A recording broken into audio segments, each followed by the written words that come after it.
do, do, do, do.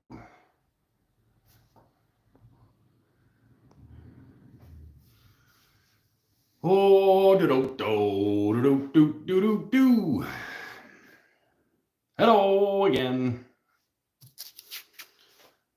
This is Mike on the internet. Waldrop's here. Todd Lajeunesse.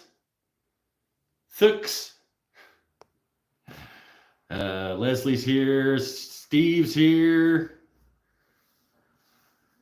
There's more people here in the chat than it says are watching, which is weird. That's okay, because YouTube's stupid. Sometimes YouTube doesn't know what's going on. Oh.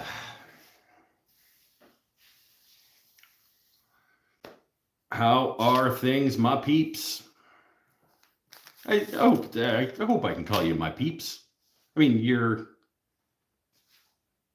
ordered a new bandsaw today. Mr. Todd, what did you get? What did you get as a new bandsaw? Raycon 10326. I got one of those right over there. That's that guy. It's a good unit.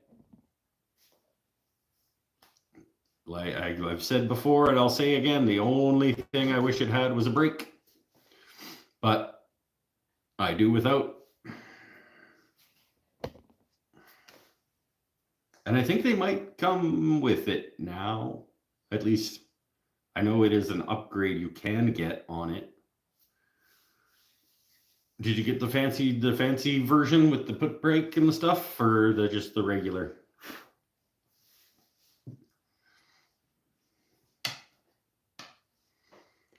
Good sale price? You know we're gonna ask. You might as well just tell us. You know we want to know. Paul ordered parts for his Laguna. When charging out the guides, determined it needed some new tires and a couple other minor parts. Okie doke.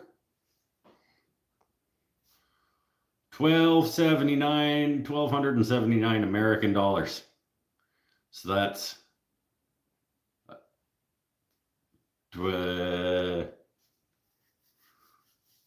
I don't know what the exchange is now. What's that? 16-ish, 17-ish?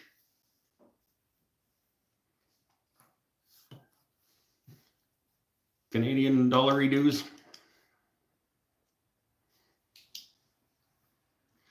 That's 4 times Mike's YouTube annual salary.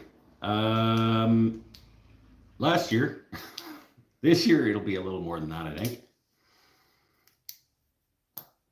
Not 4 times last year's salary, but I think that's more than I made last year on YouTube, yeah.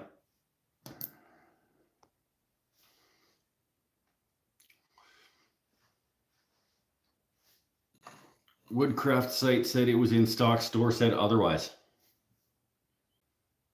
You'd call the store and be like, hook me up, yo.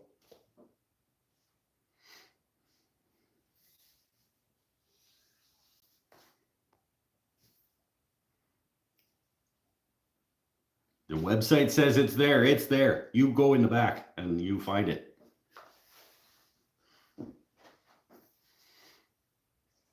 Yeah, that's a nice saw.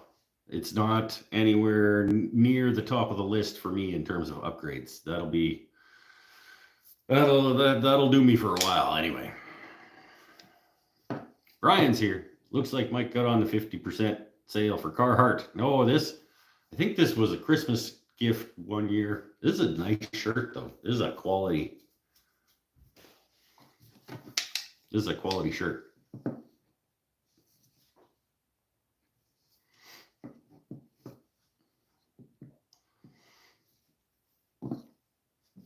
This is heavy duty.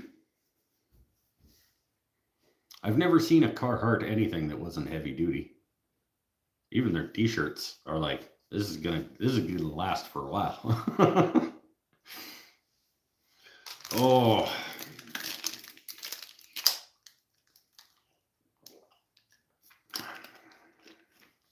let's start at the start, and then we'll end at the end. It's time for everybody's favorite segment. I love that I say that. See how the graphics department does tonight. Oh, Mike's never had this food before.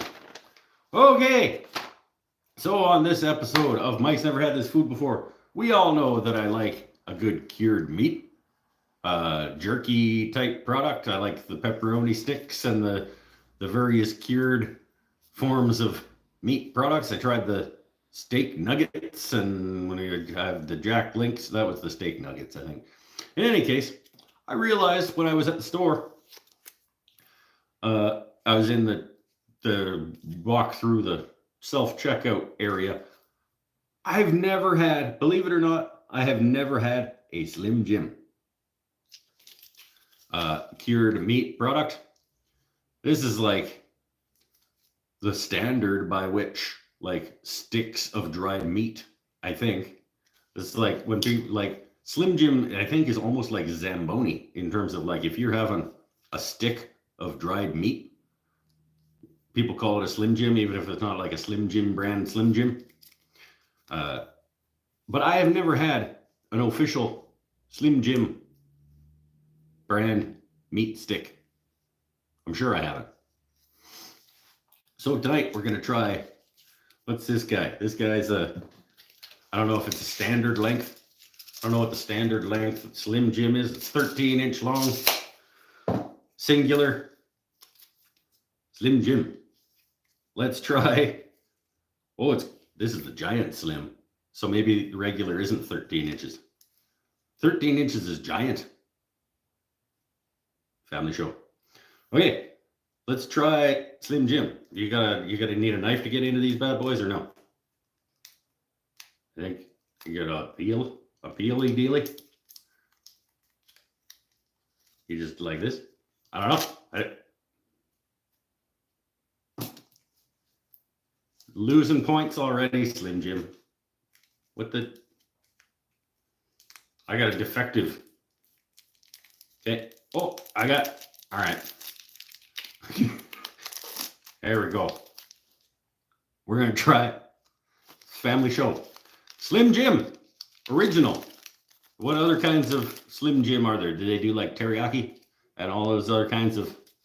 Oh, I got to click my chat over. Live chat. Do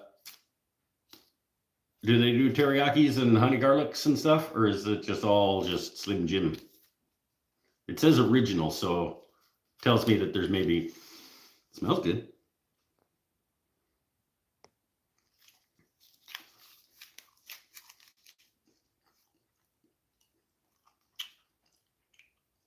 See what people are saying. Slim Jim PSA, when buying them in the convenience store, make sure they aren't gray in color. I would hope that I would notice if the meat had gone gray. I would try not to buy a gray meat stick. It's okay. And they have teriyaki and various heat levels. Okay. This is original. I think I would like some additional heat level. But it's not unpleasant. It's not bland by any means, but I think maybe step 2 of heat would be good. They do like mild, medium, hot. It's tenderer than I expected for a skinny meat stick. A lot of times when you get a skinny pepperoni, it's like super dry. This is moister than I was expecting for the girth of it. Pretty okay. I don't know what this ran for. I think it was only a couple bucks. So I don't know about value on that. I don't like the I don't like the package rigging where you gotta like, it's not, packaging is not really my thing. You like tear it from, and it sticks, and it's not, no, packaging not so good. If you buy the Savage one, it's huge and a bit tougher to bite into. Savage. Ooh. The Savage Slim Jim. If Tabasco, mild, nacho, hot AF, original dill pickle. Boo. Savage, spicy, Sonic chili cheese coney. Teriyaki and honey barbecue. Oh, okay. I think I'm not a big Tabasco. I like the flavor really of Tabasco sauce. Hot. I don't want the dill pickle. Savage, spicy. Sonic chili cheese. That might be good. That sounds pretty good. In terms of original, that's pretty okay. That's got to be above meh. I'm going to go with, it's not that much above meh. It's pretty like 6 and a bit, 6.3, 6.4. Let us pros teach you how to get into that thing. But I don't know if I'm going to buy another one, so pull 3 inches of wrapper and then pull the stick up from the tube. I'm doing like a little shimmy shim. Like I'm just kind of doing like a freezy, where you just kind of like squidge the end and it like projects itself.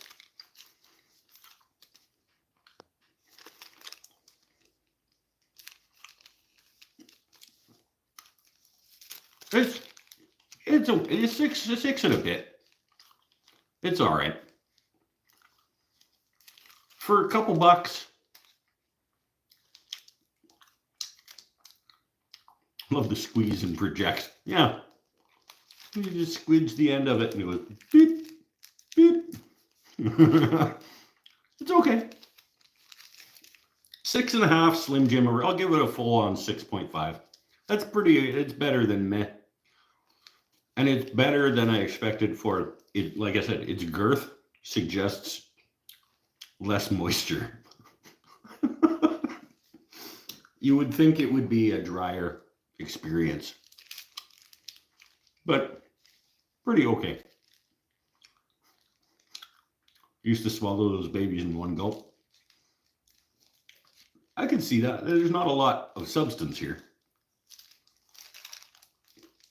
Yeah, Slim Jim Original. 13.5 inches of better than meh. 6.5. Perfectly adequate stick of meat. Tons of sodium. Oh yeah, probably. Let's look. No nutritional information on here. Are they allowed to sell this in Canada if they don't put that? It's got the ingredients, but it doesn't have the like this percentage of your daily sodium intake and stuff on it. I didn't know you could do that.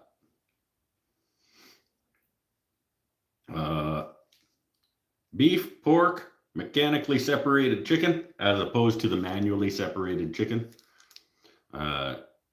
Textured soy flour, sugars, a list of sugars, salt, hydrolyzed soy protein, paprika. Oh, nice. It's fancy if it's got paprika. Various spices, onion powder, garlic powder, blah, blah, blah, blah, blah, blah, blah. It's perfectly adequate stick of meat.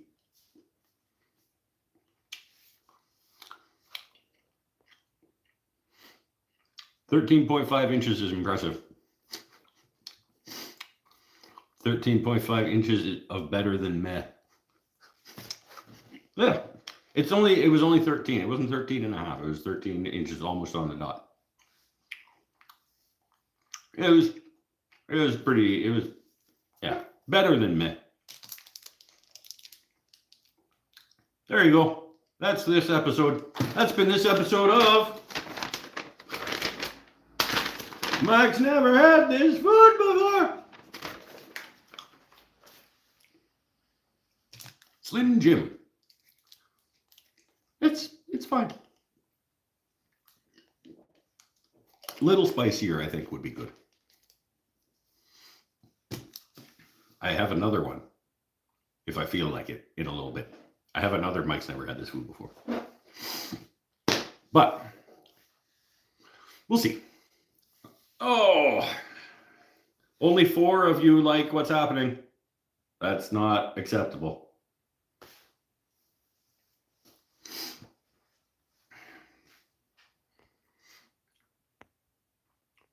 What is going on, my friends? Anybody making anything? Anybody else doing Christmas markets or anything this year? I've got one. I'm only doing one. It's next weekend, and it's all just leftover stuff from last year's market. I'm gonna try and get a lathe set up and running to do some snowmen or gnomes or something Christmassy at some point this week. Might do, because next Saturday there's no show because I'll be at the market. So might try to do like a Wednesday night or a Tuesday night this week. If I get a lathe set up, we'll make some Christmassy type stuff, either some trees or some snowmen or some gnomes or something, just to like have a little bit of holiday spirit as opposed to just bowls and pens and keychains and boxes on my table. I did a Christmas market, made more sales than I thought. I make mattarellos. Mattarellos are they are something that Italian mats. They're like a mat that you put down in front of your house. If you're Italian, it's your mattarello. Making cheese slicers for gifts. Right on. That's cool. I've never made it. Where you just buy the little cheese hardware thing and then you make a board that has a little notch in it. Working on a telly for a Christmas gift. Of course you are. Of course you're making a Telecaster. Rogue, hello. Hello as well. I'll send you my Tim. Tim wants a Telecaster for Christmas. I'd take a Telecaster for Christmas. Jamie Devine, how's it going? I'm okay. I'm pretty beat. It's been a long week of nonsense and just tired, and it's not over yet. I got to work a different market tomorrow as a Crow's Nest rep. I got to man the Crow's Nest booth at another market tomorrow, and I got to be there at 7 o'clock in the damn morning, and I got to go to the Crow's Nest and get a bunch of damn Christmas trees first. So I'm probably leaving the house at 6:30 in the morning tomorrow. Sucks. But mattarellos are long, here we go, long single-handle pasta rolling pins. Long single-handle pasta rolling pins. Okay. Eric is restoring 2 old coffee tables. Right on. That sounds really crappy. I hate restoring furniture. Working on my router plane. Yeah! Did you only get 1 coat of paint? No. I did multiple coats of paint. I know that the green is still there, but it's much whiter. Shut up. I did at least 2 on the whole thing, and then I did a 3rd in some spots that were bothering me.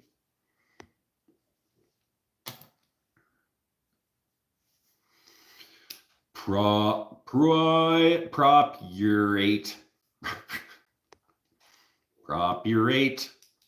Hey man, hope everything is all good. Yeah, I'm okay. I'm just tired. I'm just tired. He didn't prime it, and 3 coats was kicking his ass. Well, the paint said it had primer in it. It was a primer plus paint. And yeah, I got through 2 and a bit, and I was like, yep, that's where that ends. 2 coats of Walmart paint, so 1 coat of normal paint. Your face has a coat, is gonna have a coat of normal paint on it when I see you, and I grab you by the back of the head, and I'm gonna drown your face in a bucket of paint. that got overly violent. It looks better than it did. Yeah, it does. Significantly better than it did.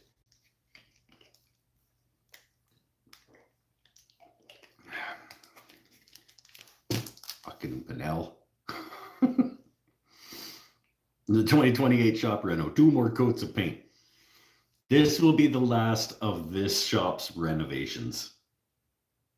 I'm not going to renovate this shop again. And no, I don't have any plans to move shops, but I'm not. Once this is completed, that's going to be the state of this shop until there is no more this shop.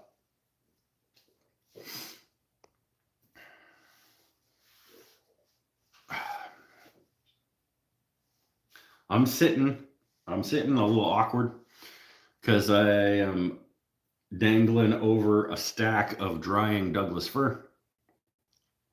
Because idiot boy, right here, somebody called Nadia and asked if she could make a whack of Douglas fir plaques in the engraver. And I said, well, I have a bunch of Douglas fir. I could chop it up into squares or rectangles for you. So then I'm going to be firing a whole bunch of Douglas fir through my planer on Monday and chopping it into rectangles.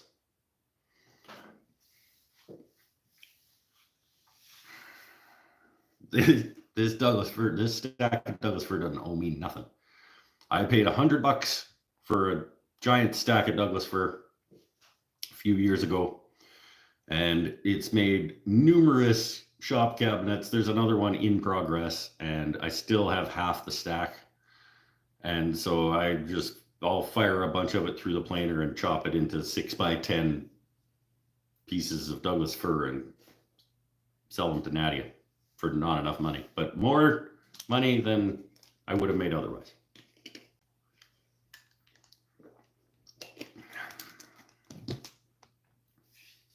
It's got the burnt outlet is gone. It's right here. I'm saving it. I'm saving it for you. It's gonna go in whatever when I get turned around to the other side of the bench for future shows. I'm gonna pop it in the outlet behind me. No, I'm not.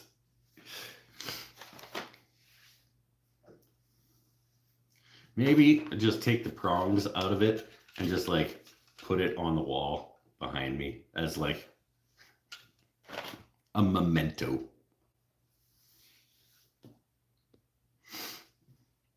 You guys froze again.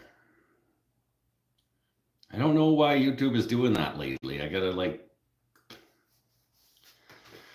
because YouTube sucks at what it does.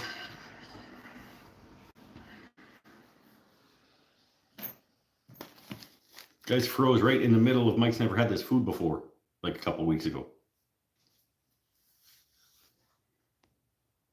And I was like, did everybody leave? No, just YouTube being crap.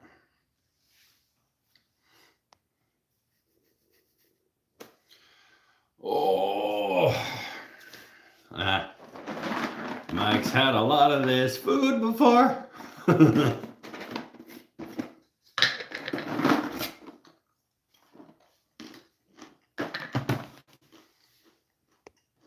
I was thinking of getting you a silver play button from Amazon, but they want a bit for it. I'm going to make myself a play button. I'm going to make myself however, so I don't know, maybe 10,000, maybe 50. I just passed 15 a little while ago. I'm going to make myself a celebratory play button out of various woods. Just haven't gotten around to it yet. I was gonna do it for 10,000, but then I didn't get around to it, and now I'm at 15. So maybe I'll do it for 15. I don't know.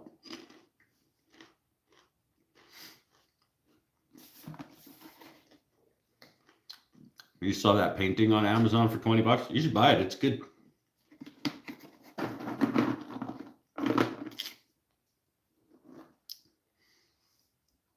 Why not just make an Oscar?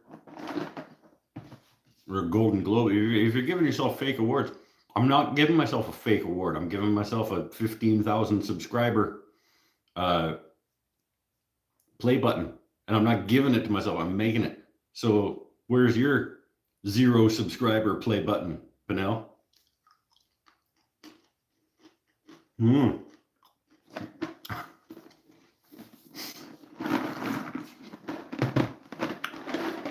This is still the highest ranking. Mike's never had this food before. This is the highest scoring food.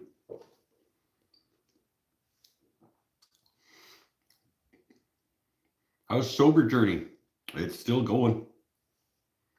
It's still going. I'm still sober. And I still wish I was drunk. But I'm not. And that's okay. Yeah. How many of these have I gone through? I don't know. 6, maybe.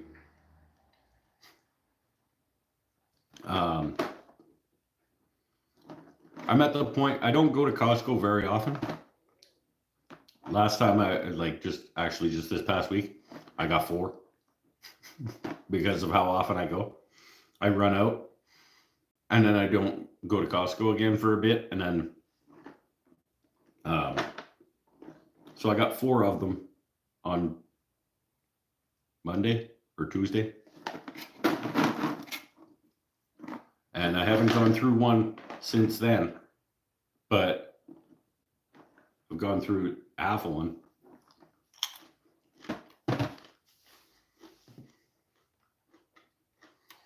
Me too, man. I quit the weed to have a better life. It's hard, but we got this. Yeah, we do. Yeah, we do. I just wish not as much of my mental energy was spent on actively not doing something.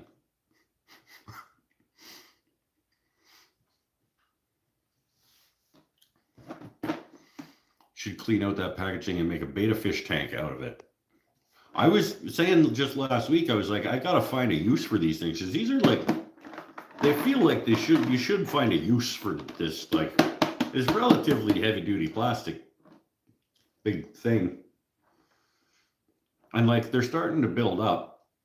I don't want to just huck them in the landfill, but I don't know what I could do with them. I don't need 10 fish tanks. Oh, Mikey B's here.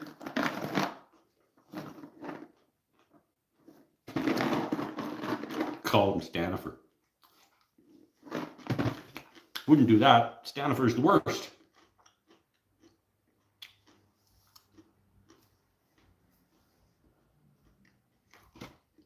Landfill, aka the backyard. No, the backyard isn't.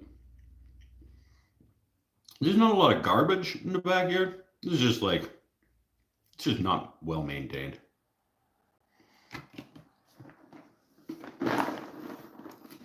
I have a salted peanut one on my desk. I made it into a tank. I have a betta fish in it. Oh, okay. You can keep your nuts in them. And bolts and screws. Who has this many? I don't need this many anythings.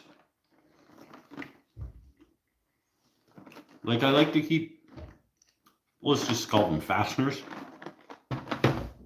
I like to keep them in there, like, so I don't have to sort through, right? I don't need this many, any one kind of screw or bolt or like 2-inch. I would never. My fish's name is Fish because I don't name pets that can be flushed when they die. That's a good code to live by, I guess.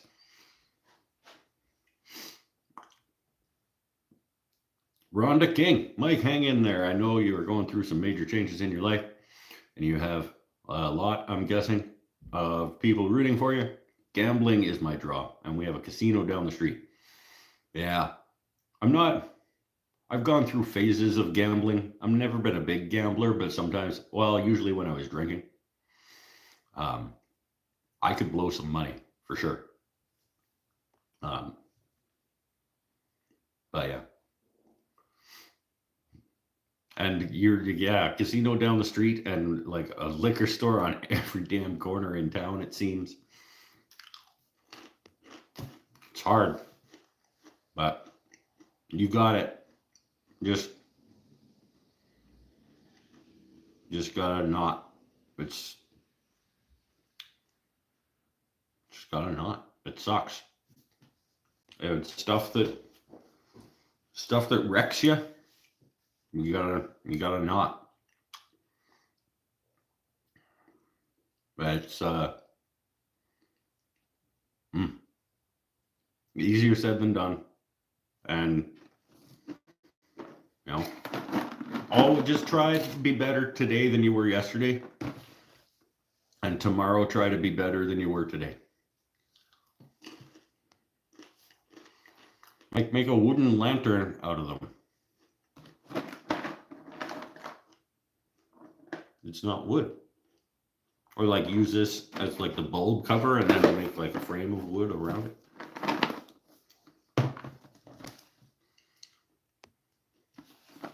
Look, that's my boy Vinny from Pittsburgh. You're a great influencer. Yeah, look at me go, being an influencer. Thanks, man.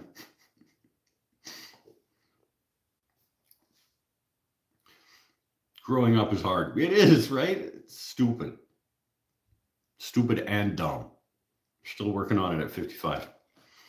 Well, you just got to keep working on it. Like I said, better tomorrow than today and better today than yesterday. Put some LEDs in there. Well, maybe.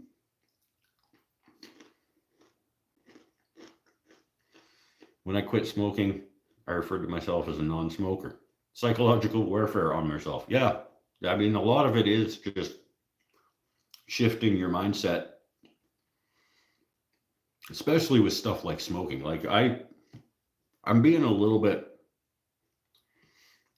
the last little while I've realized that I'm being a little bit hard on myself. I'm like,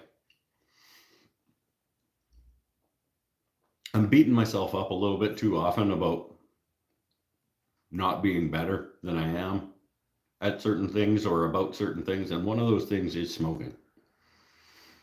And like it's frustrating me how slowly I'm transitioning to this guy from smokes.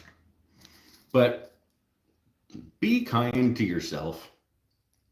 As long as you're trying to be better, that's all you can do sometimes. Like that has to be good enough.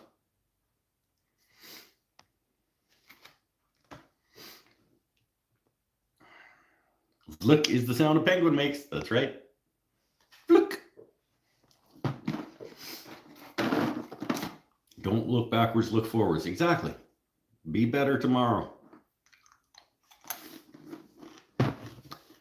Tomorrow is going to be a better day than today was. Maybe. Keep trying.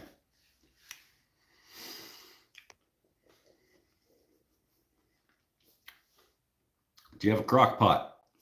I have a slow cooker. Yeah, I do a little bit in that. Not as much as I should.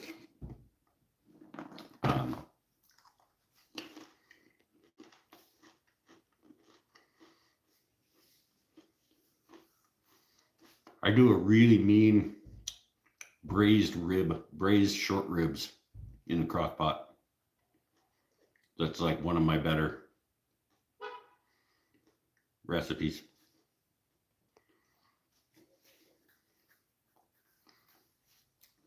I struggle with depression and a crock pot helps. Yeah, crock pot would help, but you still got to put the effort into putting the shit in the crock pot and turning it on. Usually once I can get to the point where I have put effort into preparing the food, as soon as I'm past the point where I've convinced myself to put the effort into preparing the food, I'm good. I just can't like get to the point where it's like, you should really make food now.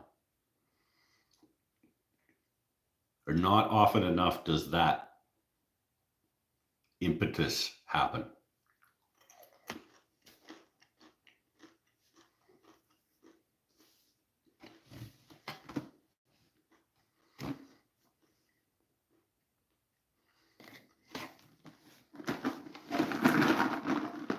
Mike Muir, yeah, he remembered. Look, it's the sound a penguin makes.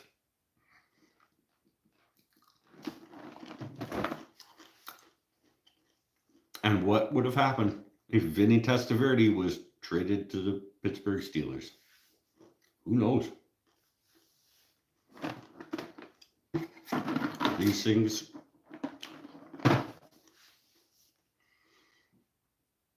I do not want to get a sodium test.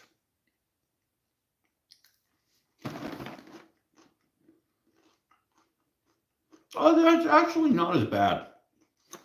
It's actually not as bad as I think.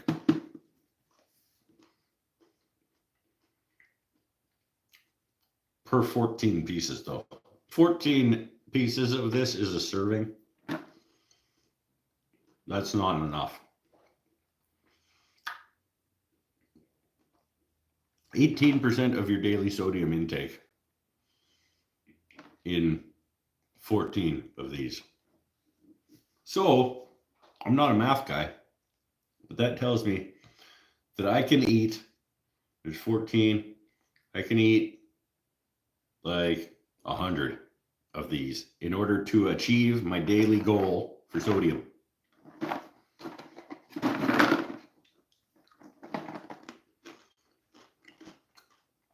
That's just science. If you want to get your daily sodium intake, you need to get it up to 100%. 100 of these.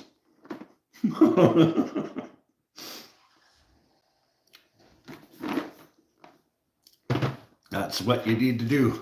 Just top up your diet with Kirkland peanut butter filled pretzel bites. I gotta put them over here. Watching you from Australia. Hey! Love your content. Thanks very much. You're not my only, there's other Australians here even. You're a Kabakabakas in Australia. Are you on the good side of Australia or the crappy side?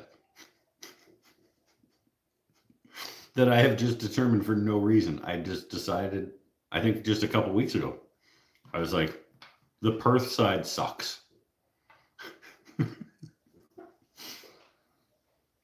Are you on the good side or the Perth side?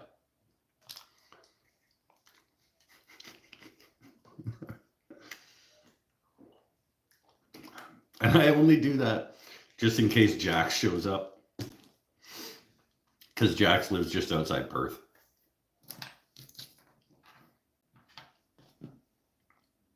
But he actually is from Darwin, which is on neither of those sides. It's up there.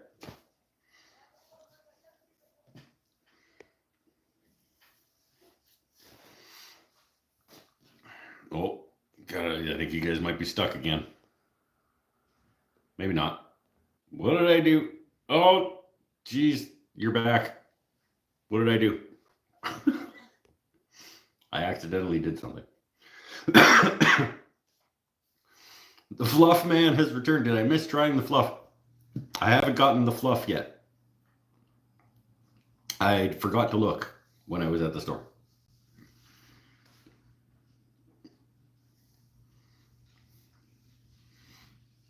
Why does Australia have all the strange looking animals?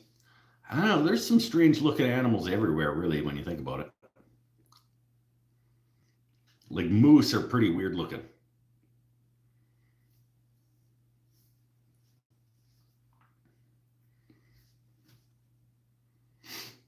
You need some soothing music to listen to. Right now, you feel like jumping out of your skin. Wish I could fast forward all this shit you're going through, but time doesn't work that way.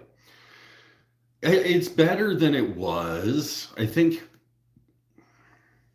I think about it less often.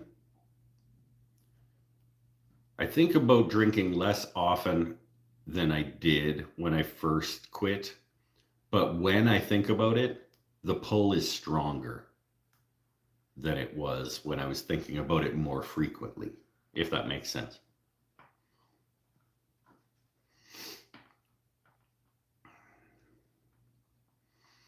In Sydney, this side is not the best side. I determined that arbitrarily live here on the show.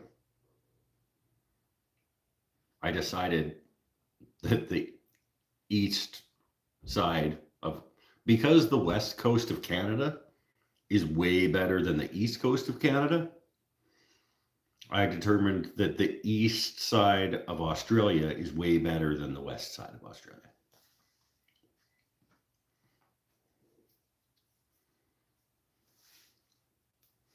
And I've never been to either one. But sometimes I decide things. And it makes them true.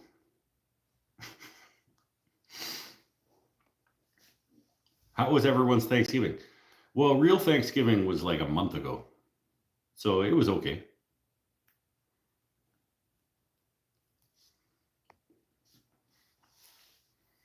Is the shop back together now? No, sort of. The shop is.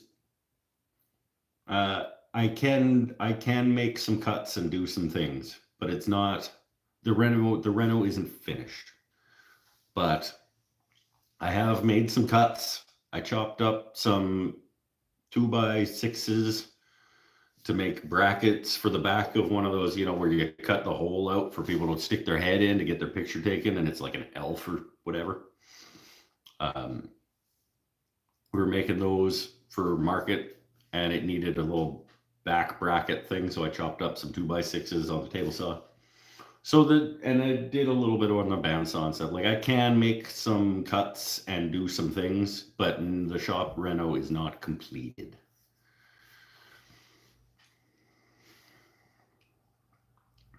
Hawkeye's Corner, proud of you, buddy. I'm proud of you also. For whatever it is that you did that you're proud of yourself for. Because we should be proud of each other for achieving things, no matter what those things are.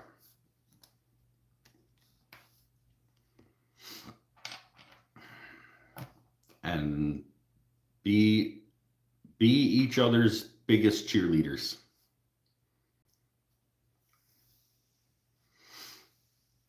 I worked out 2 days in a row. My record for the past month. That's awesome. Hi, guy.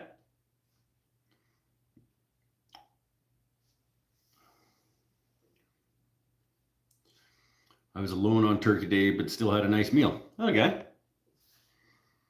Gotta go. See you next week. Okay, later, Paul. No show next Saturday. I'm at the market. I'm going to do a midweek something, either Tuesday or Wednesday.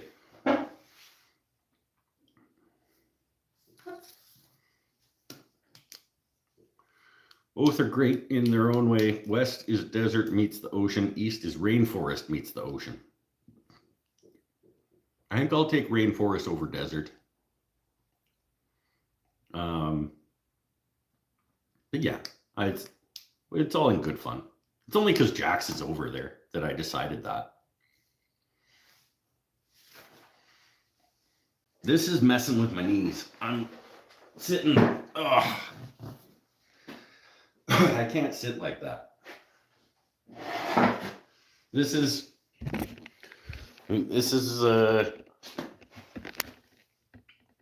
my stack of Douglas fir from back by under the deck that's like in my way.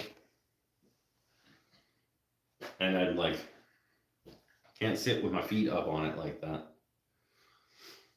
Maybe you'll go around to the other side of the bench. No, then you're staring at the electrical box. I got the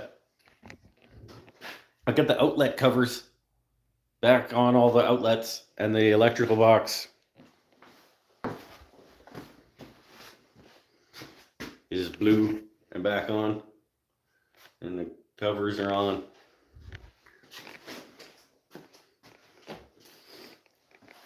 Stack the stack behind your stool. Then I gotta move it. I don't want to move it, it's heavy. Maybe if I just shimmy. Can I shimmy this whole thing? No, it's too heavy. Oh, there we go. Hold on. Aha. Ah.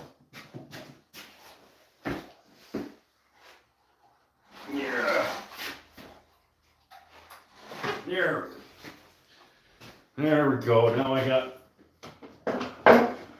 There. Oh, see?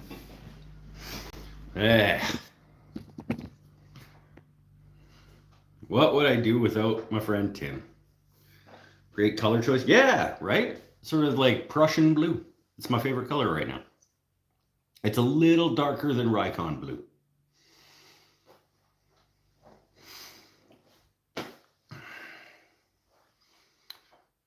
So the bandsaw moved, was that it? No, everything is in it. Well, other than the lathe is going to be essentially in the same place. Everything else is going to be in a different place.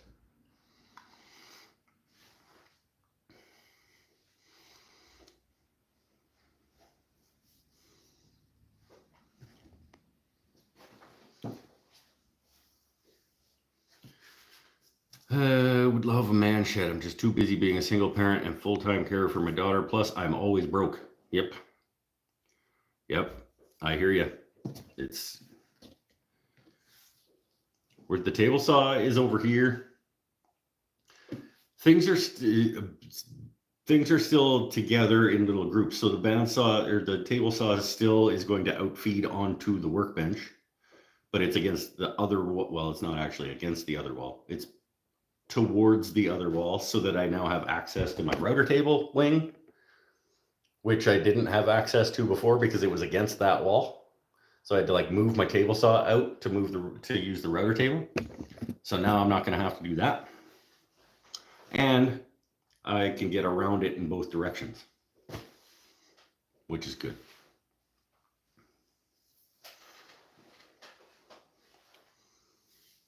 And then this wall is going to be ducted with dust collection piping for jointer, planer, yet to be purchased drum sander and bandsaw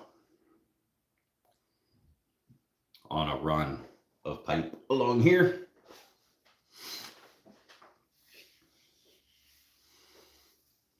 And lathe is still going to be against that back wall because it just makes sense there.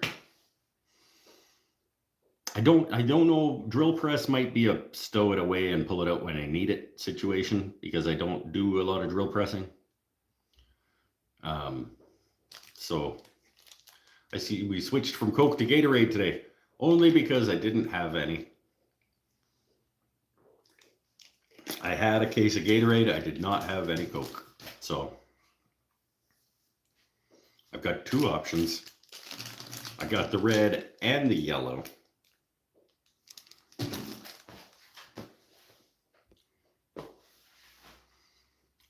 Blue is the best of the flavors, but I just reached into the case and just grabbed two out. So very fancy. I know I should really drink them. I should probably.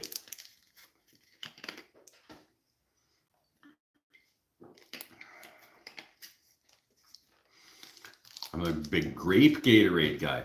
A grape doesn't come in the case though. Grape, well, not in the case that I got. The case I got was orange, yellow, blue, red.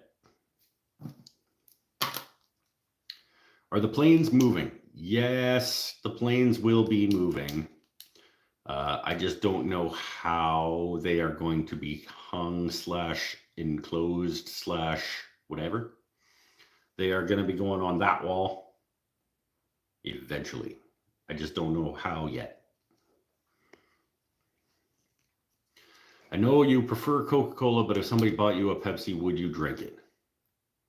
If I did not have a Coca-Cola, yes, I would drink a Pepsi-Cola.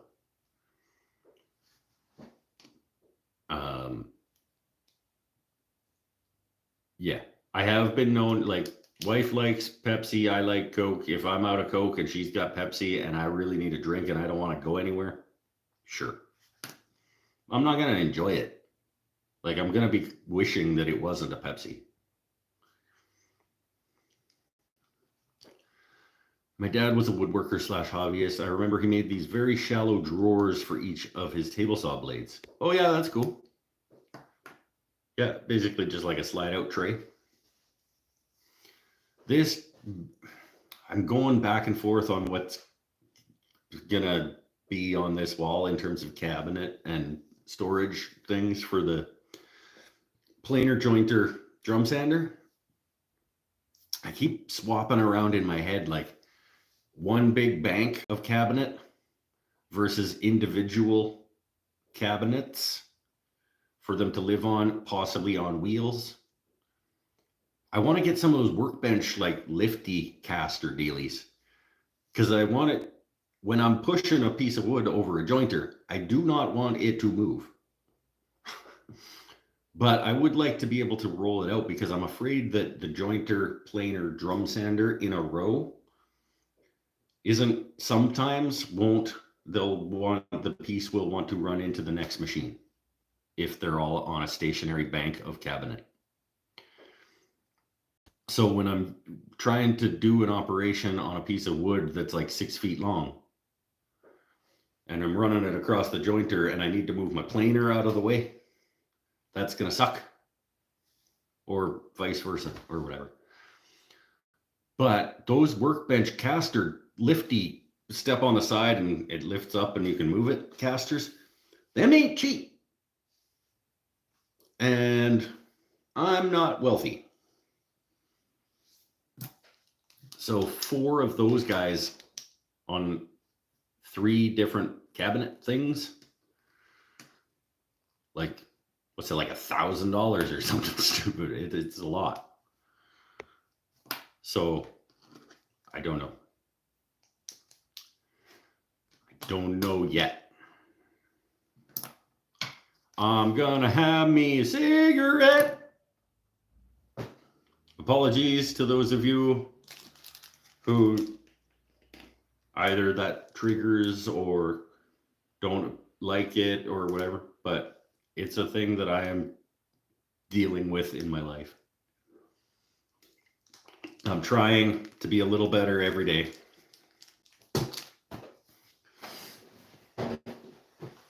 And it's not going well, but I haven't had an alcoholic beverage in almost 4 months.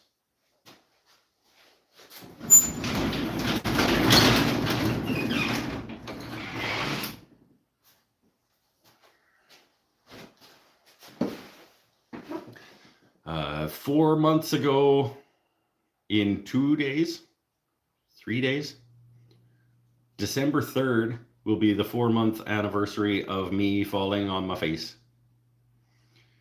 And a week after that was my last alcoholic beverage. First drinking, then smoking. Yeah, one step at a time. I know.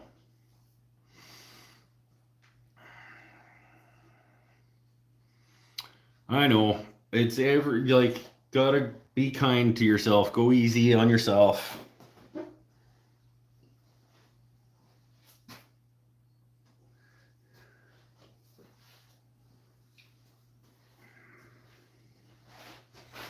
Addiction is a messy thing, and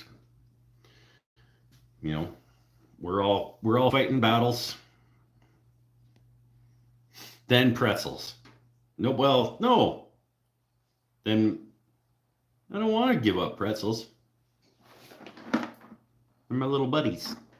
I can eat 100 of those. It's what it says in the percentages.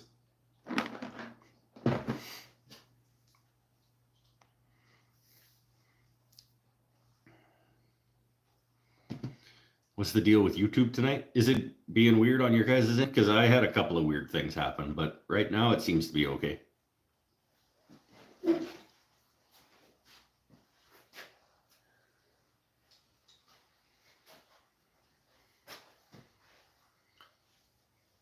Anyone else having to refresh?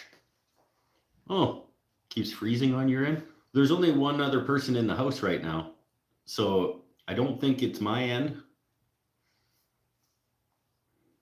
Because only one person could possibly be on plugging up the tubes.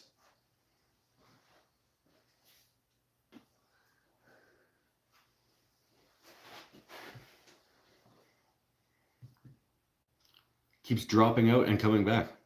Oh. Maybe it is on my end then, if a bunch of you are having the problem. The videos, TV froze, but the phone is working good. So maybe not. I don't know. Nothing I can do about it. I'm doing the same thing I always do.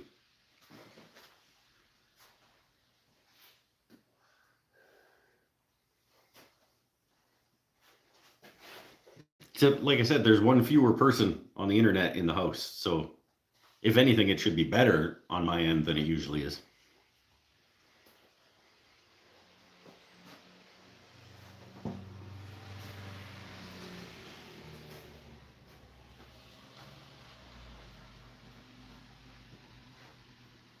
It's not you, Mike? Okay, yay! Yay me! I'm not the problem. I'm the solution. Nah, I'm probably not the solution either, but at least I'm not the problem.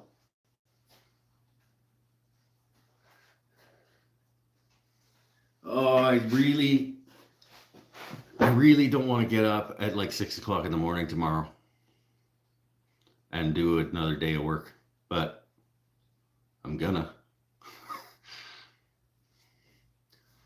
And then Monday, I want my shop back. I want my shop reno. I just want the reno to be done. I want everything to be back where it needs to live permanently and for everything to just be magically done so that my shop is in the state that I want it in and I can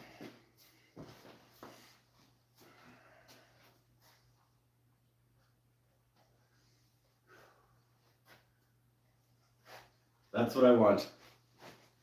If any of you know a genie, if anybody knows a genie, you send them my way because I have a wish. I am not even going to be greedy and want 3. I just want 1.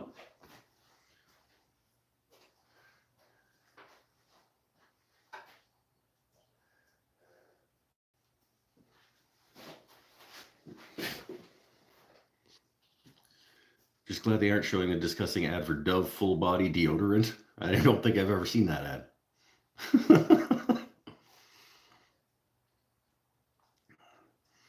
The next step in the reno. What's the next step in the reno? It's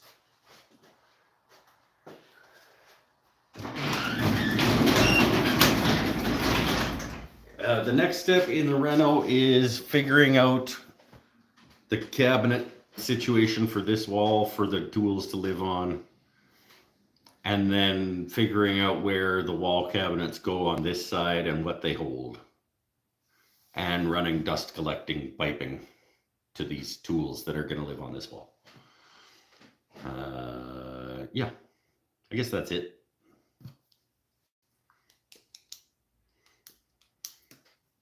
A Jamie? No, a genie.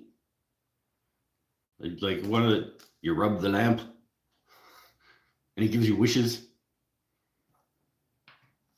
Right? There was like a whole show about it in the 40s. The 40s.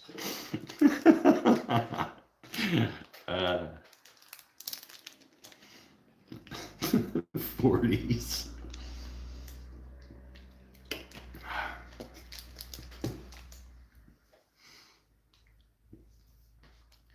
Cut that greasy beard. No, I don't think I'm going to do that. It's not that greasy. It's pretty clean.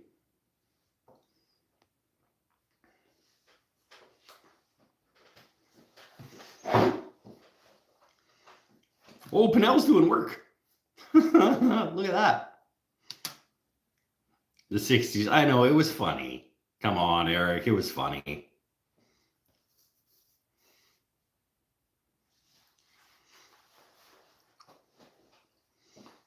Yes, Pinnell does have powers. He's got a wrench. And he's the only one. So look out. I guess I have powers.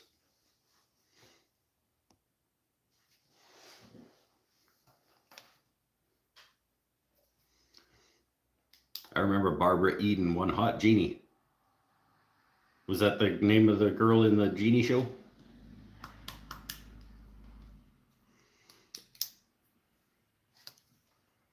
Back in the 40s. It makes me feel old. I know every time I hear a song on the classic rock radio station that was in like the early 90s or something, I'm like, oh, this is classic rock, is it? Oh, I guess it is. Yep. I guess technically. Boo.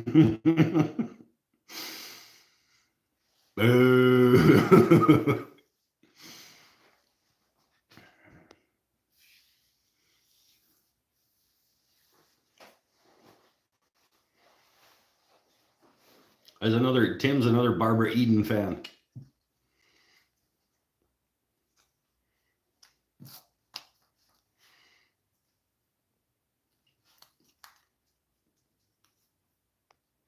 Guess that would have been like that outfit would have been pretty risque for the 40s, eh?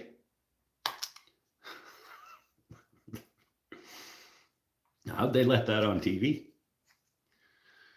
What's for dinner tonight? I don't know. I'll probably eat another box of Kraft dinner. Maybe some chicken for nuggets or chicken strips or something in the air fryer.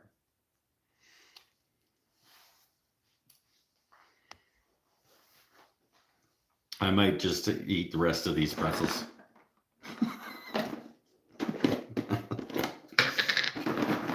I just go to bed and then forget that I'm hungry.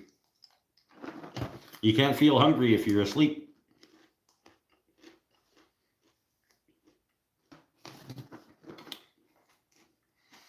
My teenage years was in the 80s. Best time. Yeah, I'm about a decade behind, but more of an Elizabeth Montgomery fan. Samantha on Bewitched. I remember that show too. That was on the Classics channel when I was growing up. That's how old you are.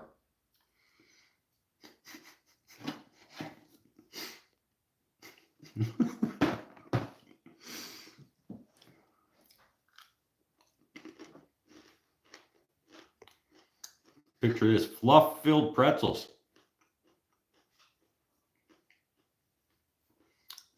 In the 40s. That's right. Bewitched was also in the 40s.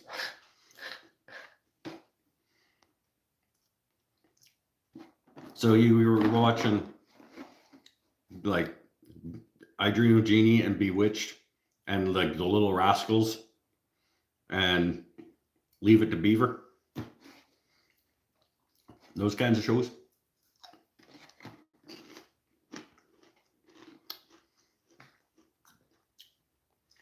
Tim, do you remember when they went to talkies?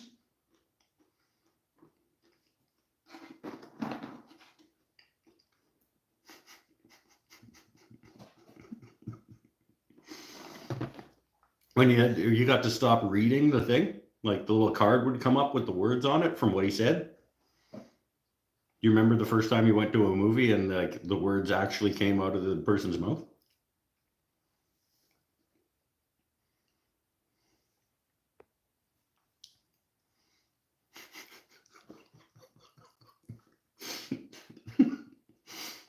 When they went to talkies.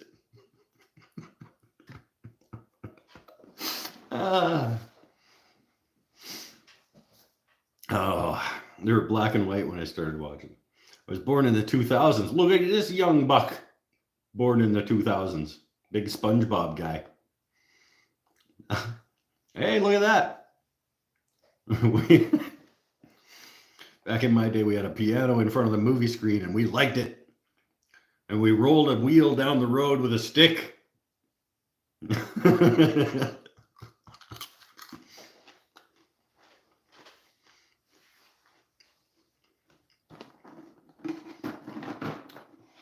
There was a guy that went around and lit the street lights.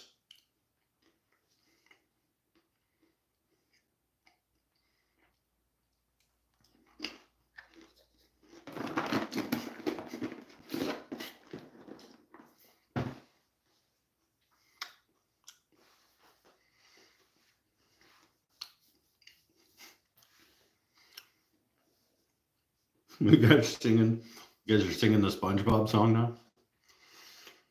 I never did the SpongeBob.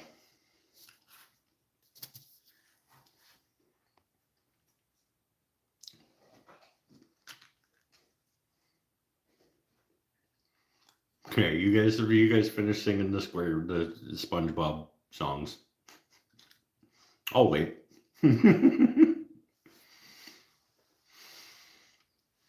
Oh, we should probably do short show tonight, though. I believe I did a count a little while ago. I think this is my 52nd live show this year, and there's still a month left. And there's 52 weeks in a year. And I say every year, like, I'm going to take a break once in a while, a little more often, and then I don't.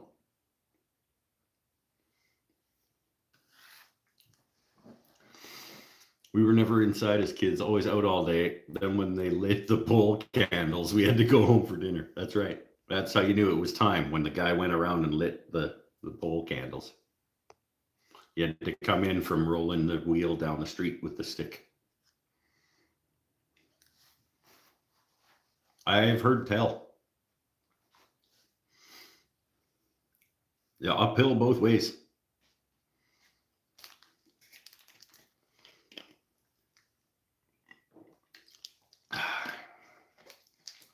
I still cannot believe I still have my notes from last week. Good spreadable marshmallow. Fluff. It's called fluff in quotes. I gotta put fluff there.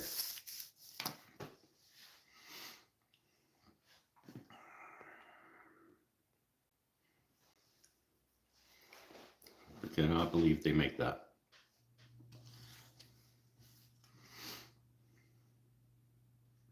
For me, it was odd growing up in the 2000s. I was outside majority, but into my teenage years, all social media came, and now it's completely different, right? Yeah, I just sit on their phones. Next painting idea, a jar of fluff. Abstracted jar of fluff. I like that. Probably not, but it's hilarious that exists. And that people eat it with peanut butter. Peanut butter and spreadable marshmallow sandwich. I'm going to try it. I'll try it on the Mike's Never Had This Food Before. Unfortunately, I have to buy a whole jar of the spreadable marshmallow in order to try this.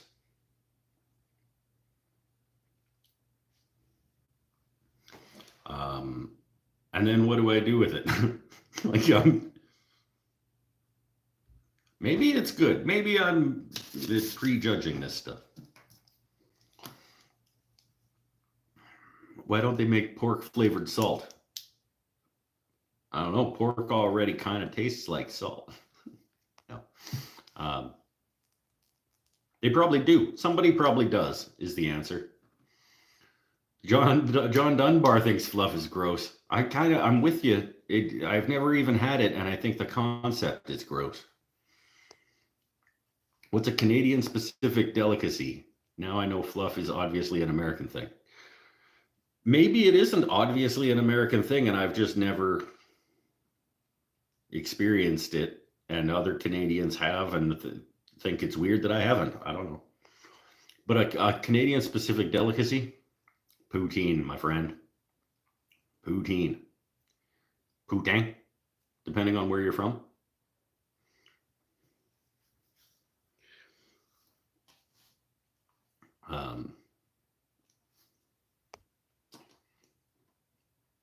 They even sell that fluff shit in Australia now. Have you tried it? Maybe it's good. Fluff is better making Rice Krispie treats. There we go. At least, okay. At least if I try a peanut butter and fluff sandwich and it tastes how I think it's going to, at least I could use it to make Rice Krispie squares. Yep. Okay. I'm sold.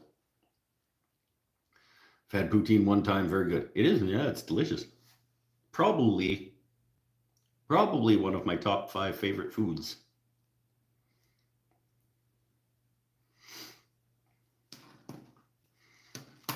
Australia seems to be getting more American snacks. Well, like, I also have never had Vegemite. So maybe I'll do like an ethnic ethnic foods episode or series of episodes where it's like, I'll try fluff for my American friends, try Vegemite for my Australian friends.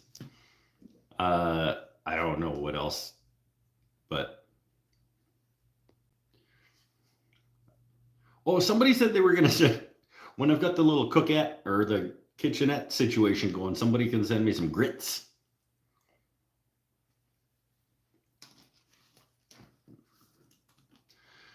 I'll try those too. Why not?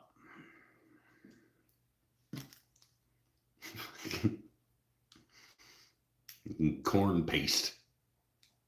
Sure. Let's give it a go.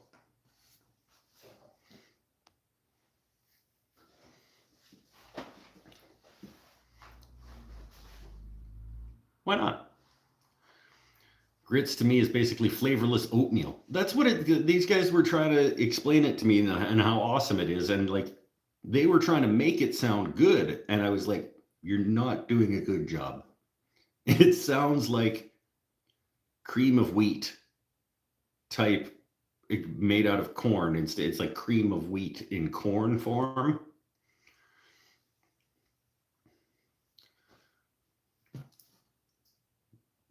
Yeah, cream of wheat. Yeah. Vegemite is salty. It's a taste you have to grow up with. I do like salty. John Doe just joined and see we're talking about food again. It happens. It does happen.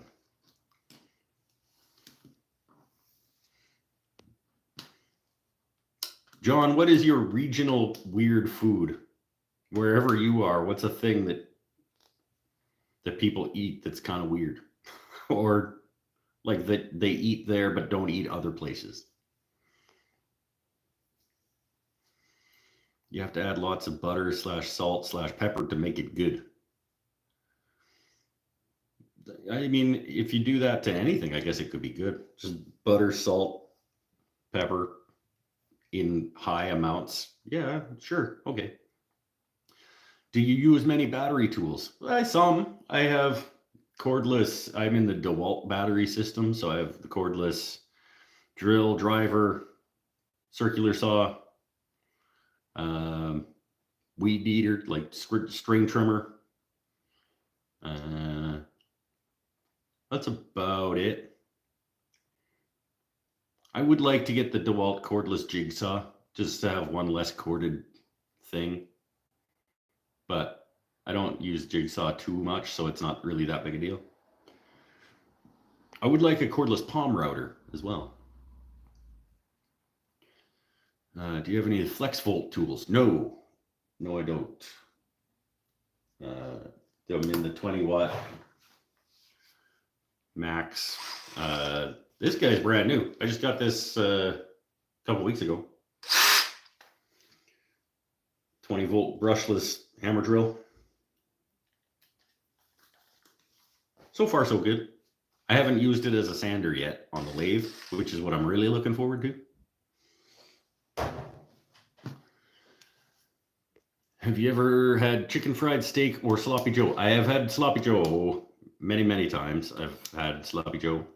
I don't think I've ever had a chicken fried steak, but I know what it is, and it sounds delicious, except that I think you weirdos put like gravy on it, which is like that white paste type gravy.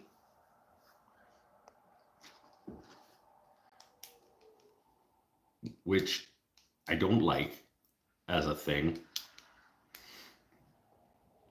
Do you make outdoor furniture? I have made a little bit of outdoor. I've made a set of benches for around the fire pit. But I haven't done a lot of outdoor furniture.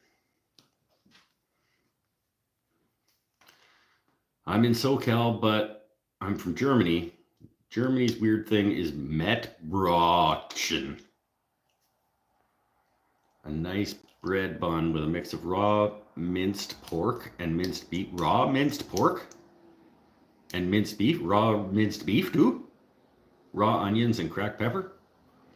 That sounds like something you shouldn't eat health-wise. Raw pork and beef on a bun with... No, that doesn't sound good. Yeah, I don't understand the white gravy stuff. Me neither. White gravy is Southern gravy. It's very good. It just has sausage in it. See, I thought it was just like sort of like a reduced flour paste stuff. Like...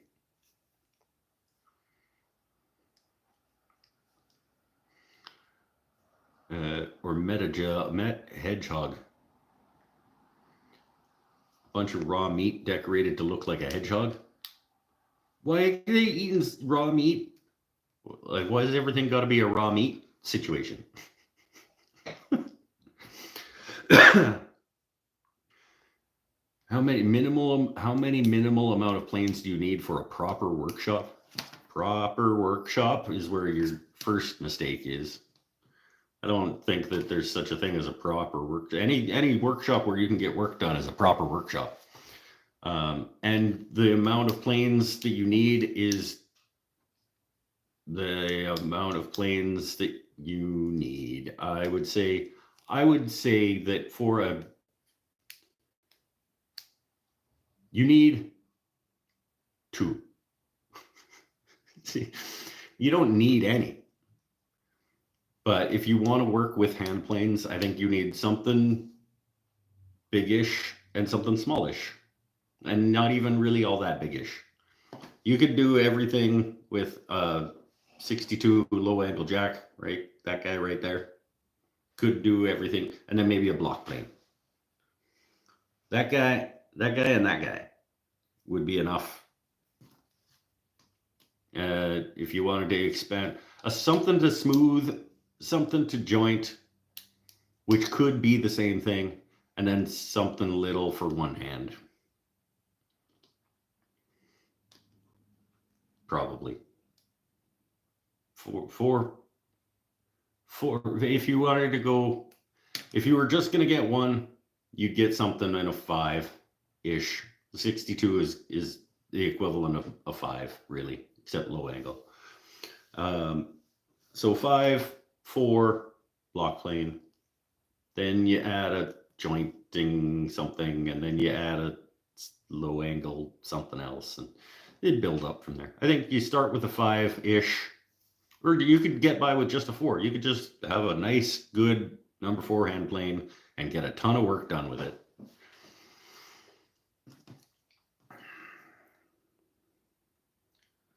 Tim says smoother jack and jointer. 4, 5, 7.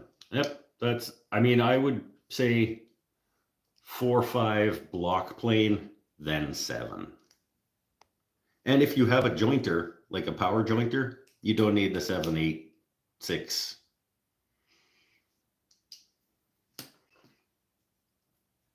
It's about how you want to spend your time. Some of the best sausages I've had were Germany ones. Germans make good sausages. That's a thing. Anyways, we eat more than raw stuff, but you asked about weird stuff. Yeah, I guess eating raw meat it's fine. Bobbert's here. I've never used a hand plane. You don't need to. I don't use them a ton. For how many I have, I don't use them very often.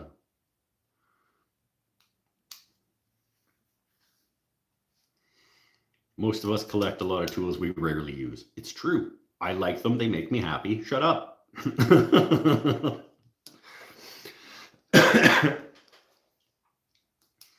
I use my 4 and 5 most of the time.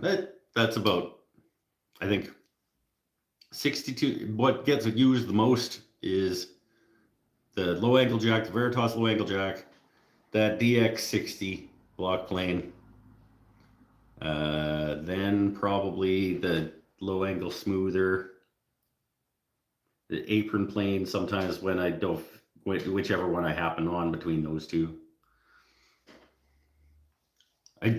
Most of the time I use whichever one I think is sharpest.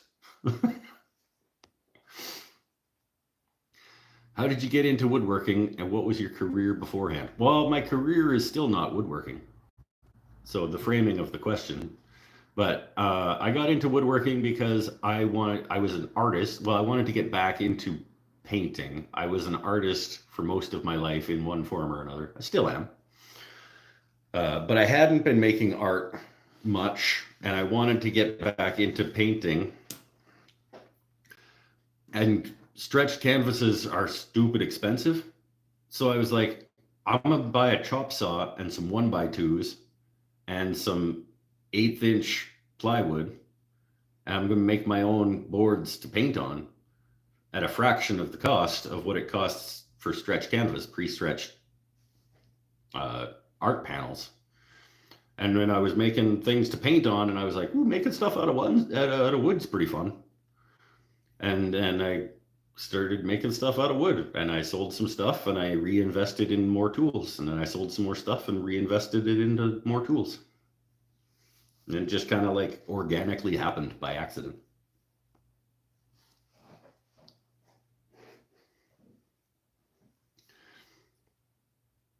Technically my 4.5 and 5. 4 is kind of small in your hand. That's what she said? No, not really. That wasn't, no. Female friend of mine said, looking at my garage, I guess tools are for men what shoes are for women. I suppose. His career is YouTube. That's right. My career is YouTube. Yeah. You and Man Ray. I don't know what that means, but I'm going to trust you. I don't know who Man Ray is, but I believe you, I guess. Unless that was an insult, in which case you watch yourself. Did I ever make some cases for guitars or similar? No, I've never made a guitar case. I have made one guitar. Never made a guitar case.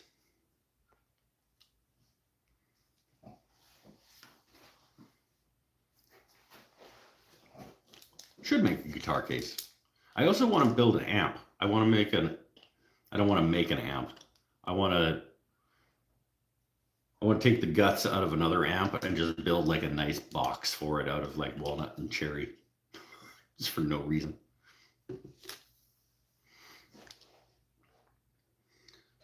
Favorite thing that I've made?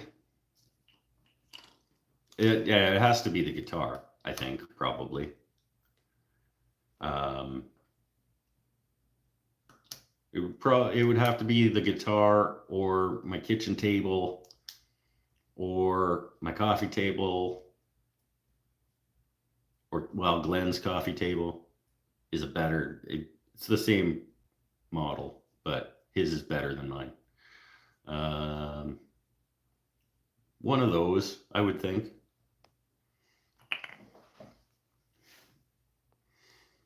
Man Ray was a painter, couldn't afford to get his work photographed, ended up becoming a world famous photographer. Nice. Yeah, kind of like that, I guess, except for the world famous part. recently cut router templates using my cheap little laser. Sweet. Yeah, we do. I have access to a laser down at the shop that I work at. So I could theoretically have templates made. Have you ever done sculpting or pottery? I always enjoyed pottery. I have done a little bit of sculpture. I went to art school for a time. So I did some, but I never. We have a pottery studio down at the Crow's Nest as well, and I've decided that I don't want to. I don't want to get into it and find out that I really like it, because then I'll have another thing that I like, and I already don't have enough time to do the things that I already like. So that would just be one more thing that I like to do that I don't have enough time for.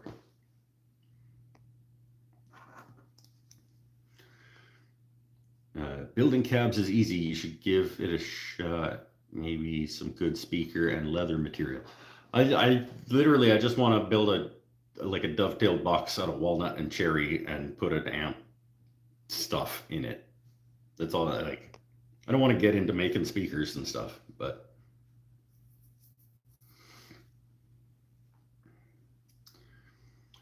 I used to build speakers back in the day. Worked at a speaker factory when I was around 19 to 23.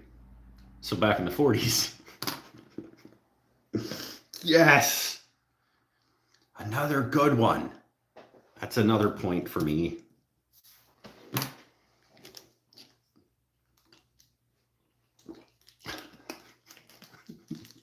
Did they even have speakers? Like, I thought they just used like giant cones to amplify things back then, Tim.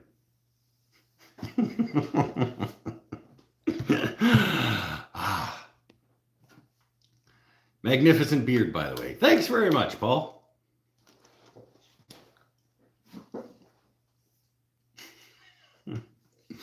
I make myself laugh. We built for RCA Victor back in those days. The cone was obsolete that year. Okay.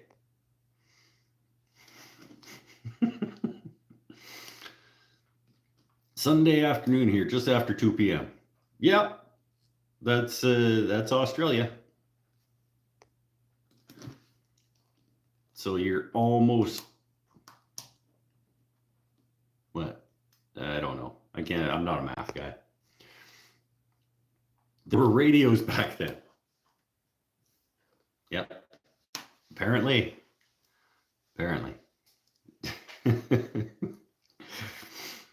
Where in the U.S. are you? I am not in the U.S. I am on the west coast of Canada. I'm on Vancouver Island off the west coast of Canada.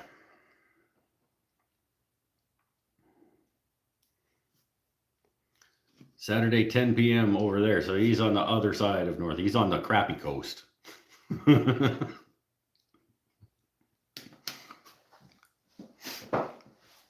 He's on the crappy coast of North America. I'm on the good one.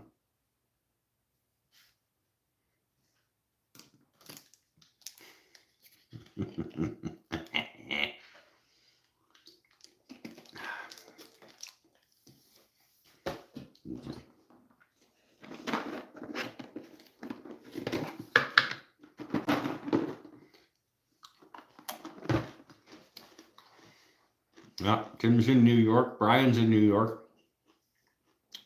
Pinnell's on the crappy coast, but I think he left. Love the Canadian accent, eh? Yeah, you hoser. We like to accentuate our accents when people point them out to us. Little snacky poo. Huh? I might actually finish this today. I got more. I bought 4 on, I think it was Tuesday.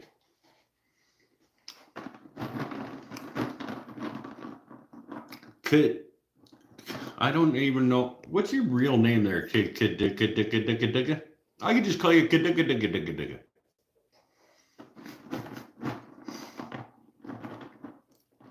He's in PA, Pennsylvania. Adam Smith in Dayton, Ohio. Peckerwood Customs, Brisbane, Australia. I think that's where Scott is. Isn't he in Brisbane?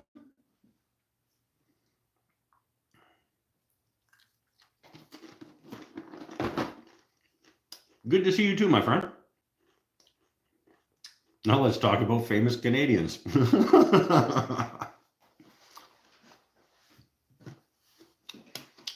My name's Drew, but you can call me the Fluff Man. No, I think I'm going to call you Kadika.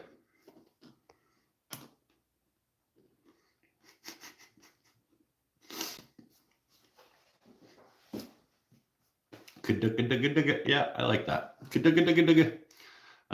Damon Smith is in Central Missouri. You're a couple hours near me. Yeah, everybody over there in that corner is just a couple hours away from the rest of them.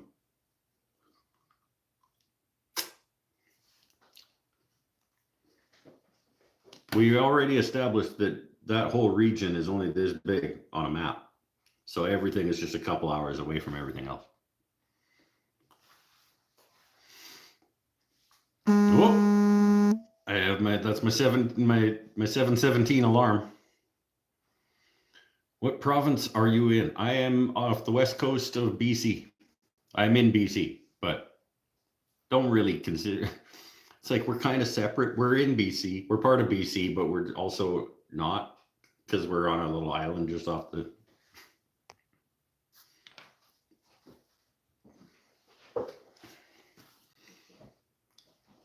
I'm northwest of Brisbane. Maybe that is. I don't know where Scott. I can't remember where Scott is. I thought he was Brisbane. Tofino is down there and to the right, but it's I don't know. Mikey B, how far is Tofino from us? I've never been. Like an hour and a half down, an hour and a quarter, and then to the right for another hour, maybe.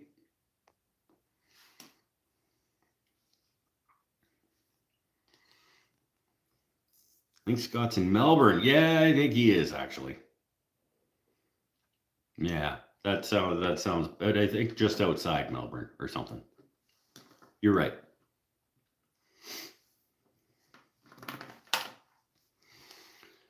Do you use a CNC? I do not use a CNC. When I need CNC work done, I have a guy. What's the weather like where you're at? Can't get too cold. Nope, sure doesn't. It's we get down to freezing a couple times a winter, but I mean it's the beginning of December and I could be outside in a t-shirt and shorts. It's not warm, but probably right now outside it's probably like 6-7 degrees, which for Americans is like 40, something like that. 45. I don't know. You guys and your stupid Fahrenheit. Thought Canada was always freezing. That's only true for most of Canada.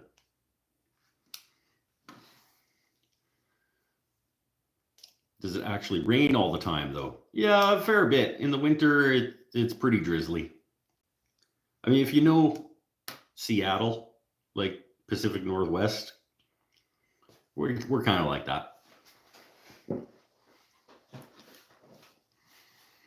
Brent Barnsdale's in Manitoba and maybe looking for a change. Well, yeah, because Manitoba sucks. It's either cold or you're getting eaten by flies. There's only 2 seasons in Manitoba. It's too cold or get these fucking bugs away from me. Those are the 2 seasons.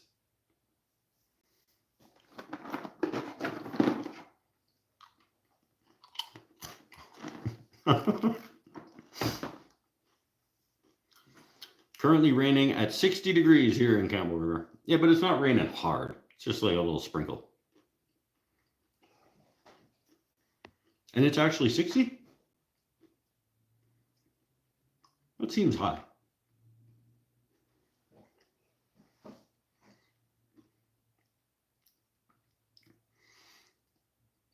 I agree. I have 3 daughters and I want to get outside year round to fish, and I hate ice fishing.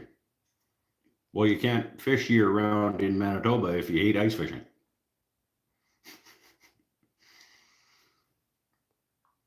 How do you stay sober outside of woodworking? I don't drink. I stay sober by not drinking alcohol. There isn't I don't have a strategy. Like, I just decide every day that I'm not going to drink again today. And so far that's worked. I've been really, really close lots of times, but so far that has worked.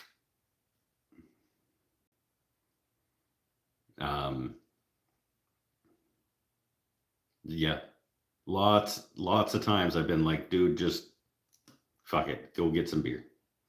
But I've managed not to, just by telling myself not to. And yeah, it's not easy. Sometimes I go to sleep.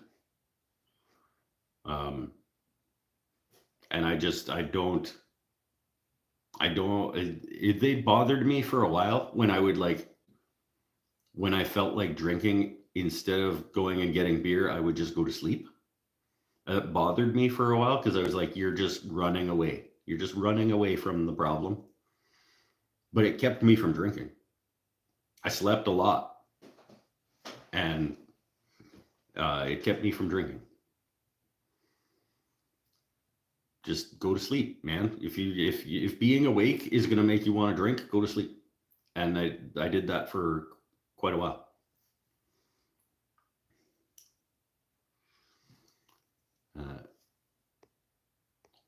I'm only glad that with imperial metric from volume, weight, distances, temperature, that we could at least, that time is a universal system. I suppose it's true. I love a good drink, but it's overrated. I really love good company and just be relaxed than to have a drink. Yeah, and a lot of people use alcohol to relax, like to bring those levels down so that they can relax. I brought my levels down and got relaxed, and then I just kept going. And I just kept drinking until I couldn't drink anymore or ran out of drink. Like, I would buy a lot and then I would drink it till it was gone. Hey, thanks, Andrew. Andrew's paying me money. Thanks, man. I don't know why I deserve that, but I definitely appreciate it. My wife and sister died from drinking. Dude, I am seriously sorry to hear that. It is I mean, it's no judgment against people who do and can do it in a way that is not harmful to themselves or others. I couldn't anymore. I never really could. Well, I was a pretty high functioning alcoholic, to be honest. But it's a poison that we're choosing to put in us, same way that the cigarettes are. And it got to the point where I needed to make that decision for myself. And not everybody needs to.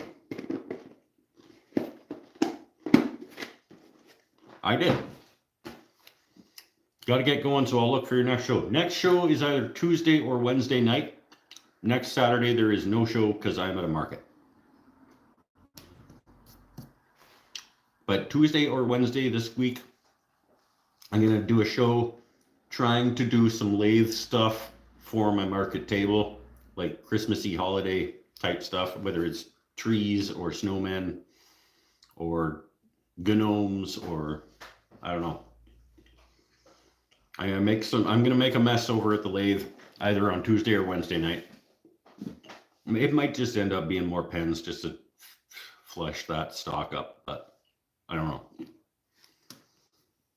I got a market in a week and it's my only market, so I should probably make some things. Do do craft shows to sell things. Not as much as I used to. I'm doing one Christmas market and I don't really do summer markets anymore. Some years I do a handful of Christmas markets. This year I'm only doing one.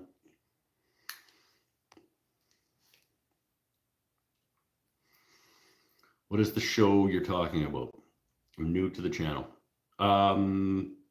Maybe are we talking about the craft show or the show, this show? Usually when I say the show, I'm just talking about this show. The show that you're here for right now.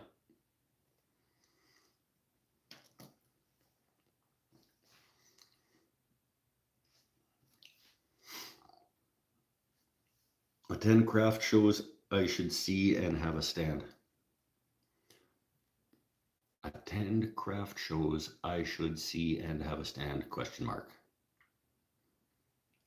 It has a question mark, so I feel like it's a question, but I don't know what the question is.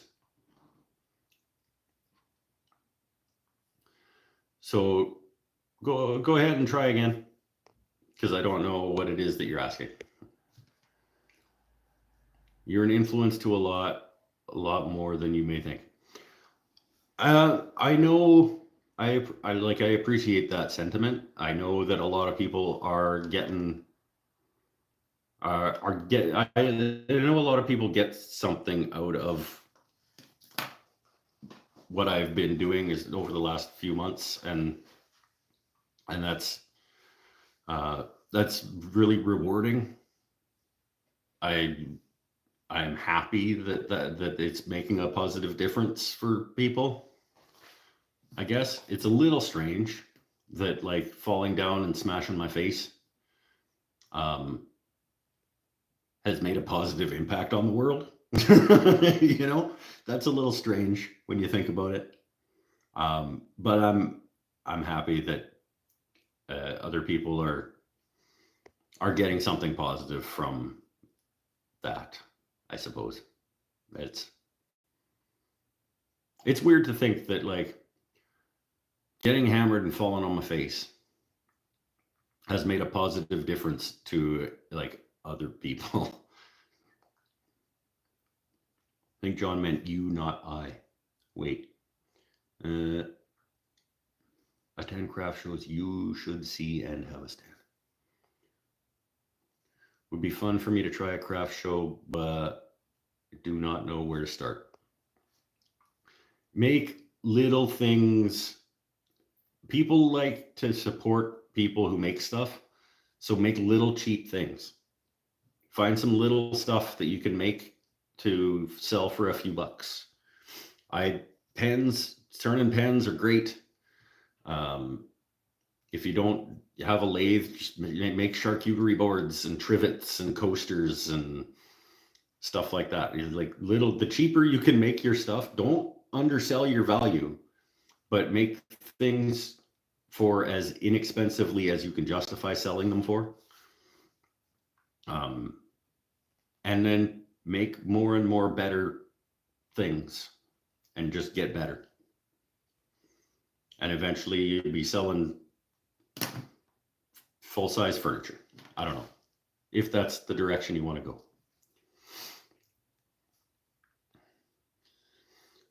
It made a positive impact on the floor. It made a positive impact on the driveway. Yep. Hope this chat helps heal you. It does. I do use you guys as a form of therapy. Checking in weekly with my friends on the internet absolutely is a form of therapy for me. It's like one of the worst things in the world is to feel like you're alone. And when I do this and I hang out with my friends on the internet, it reminds me that I'm not, and that feels good. It's not the fact that you fell on your face the way you got back up. This is a valid point. All of us drinkers have done the same, though. We all have fallen and hurt ourselves at some point. Yeah, and it was absolutely not the first time that I have fallen on my face and hurt myself. I just come here after seeing my first video from you. Let me guess which one it was. This is my personal account, but I have a 100K machining account. Oh, sweet. Right on. Yeah, well, congratulations on your silver button. That's rad. I'm going to make myself a 15,000 button. A little play plaque. Because I'm proud of my accomplishments in getting where I've gotten. It's a form of therapy for some of us as well. Feels like a bunch of friends hanging out, right? Yeah. You really struck a chord with me, and I'm so glad it's not just me who found something to escape and has the problem too. Where everyone's on a journey and everyone has struggles that nobody else but them understands, and you're all just making our way through the world, my friend. And I'm happy that it resonated with you.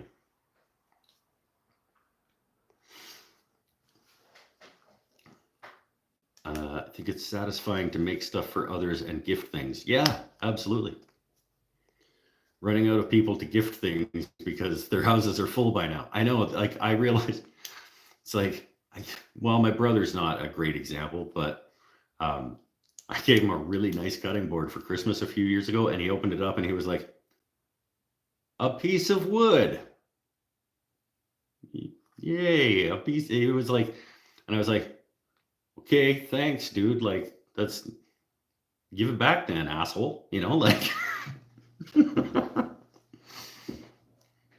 or like another bowl. You know, when you give somebody something and they're like, yeah, another bowl. Yay. Okay, never mind. I will stop giving you. He struck a chord with me too. It was G7 minor. That's a crappy chord. That chord sucks. It was the brown note. Yeah, all over your face. No. Do you have children? I have a one boy. I have one boy, 14 now. Jesus, that's crazy. Yeah. He's been on the channel. I've done a couple of videos that he featured in. He helped me stack that pile of Douglas fir behind my house.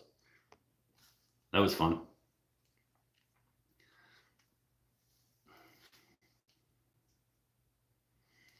I have 4 grain cutting boards, almost ready as Christmas gifts. Right on. If someone reacts that way, I will take it back, right? Like a piece of wood. Yeah, thanks. Yeah, it's coming back with me then.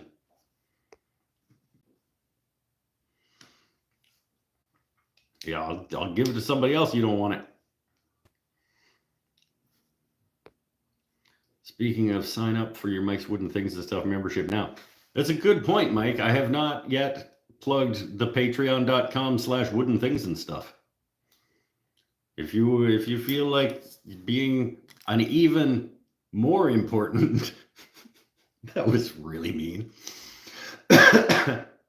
There's another aspect to this community that you could get in on at patreon.com/wooden things and stuff. That's where the cool friends hang out. No, it's a good way to chuck me a few bucks and get some bonus content, and I do a little more sort of continuous updates and stuff over there. Like, they've been following along a little bit more closely with the shop reno. I've been posting a couple of things here and there. Importanter. That's right. Don't forget to like, share, and subscribe to the channel so when Mike is live or posts new videos, you'll know. And hit the notification bell and get Raid Shadow Legends and buy a Linda mattress or whatever. Are there times you were embarrassingly drunk in front of your son? Yes. Well, he woke up one night because I was drunk on the floor crying in the kitchen. And he came out of his room to find out what the noises were, and I was just slobbering drunk crying on the floor of the kitchen. That was pretty shitty.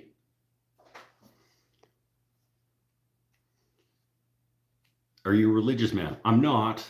I'm not a religious man, but I'm not an anti-religious man. I don't know, and I'm not going to pretend to know, and I'm okay with that. And everyone else can believe whatever it is they would like to believe and have faith in whatever they would like to have faith in.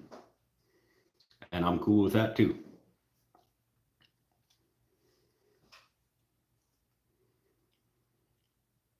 Watching you on 2 accounts. Hey, double the watches.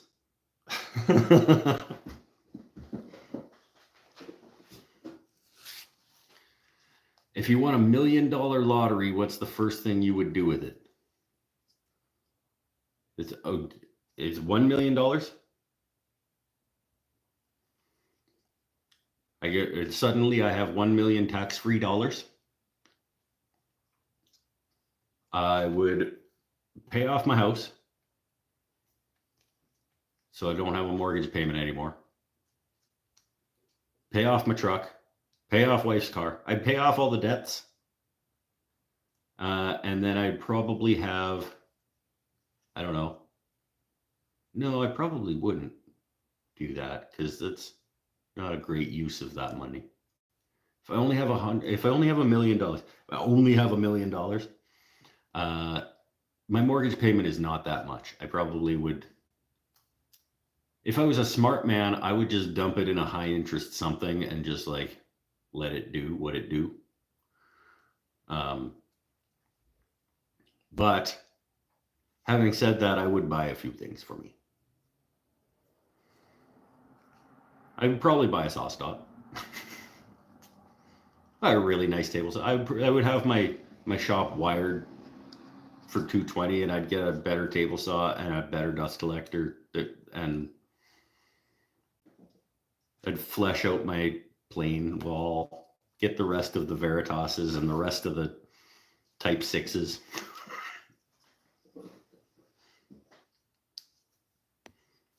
And then the rest of it could just sit there and make more money by being in existence.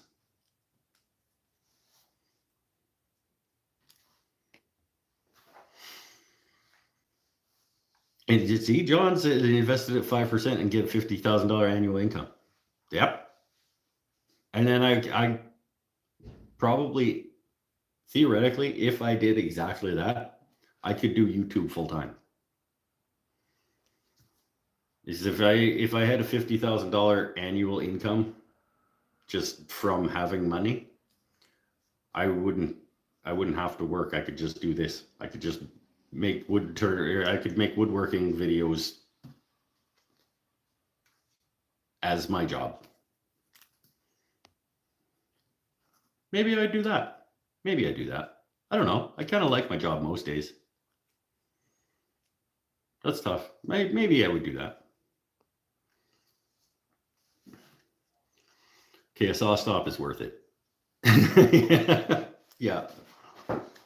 Nadia would miss me. It's true. She would. If you became the president or mayor or prime minister, king or whatever you got going on in Vancouver.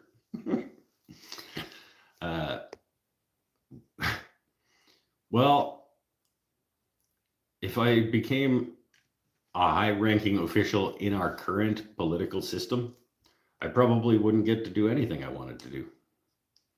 Because there's checks and balances and other people that get to make decisions and stuff too. I would have to do what whoever elected me to do wanted me to do. As an elected representative of the people, you're not supposed to do what you want to do. You're supposed to do what they want you to do.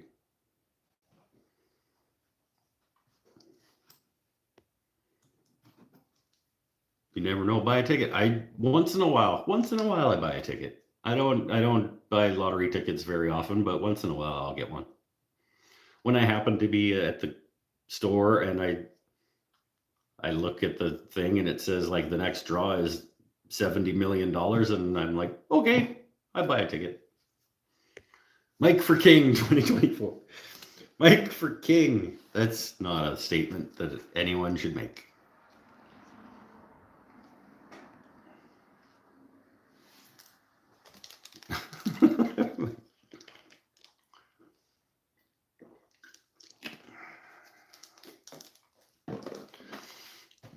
Oh, well, governments don't live by your rules. Oh, I know.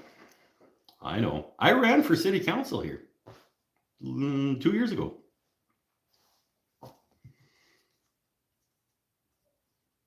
I obviously did not win. I didn't even come close to winning. I didn't have enough money to put into campaigning. The people who won are the people who spent the most money. Not to be political. Yeah, we don't do politics and we don't do religion, but the most political that I ever want to get is to tell people to be kind to each other and stop hating each other and stop being mad at people who are not your enemy. I just remembered a stupid meme from like 7 years ago. Yeah, it's snow Mexicans. Oh, McGill's here and he sees tools. There are tools there, and there are tools. There's not all of them. And they're not all where they need to be. Falling over a stack of Douglas fir.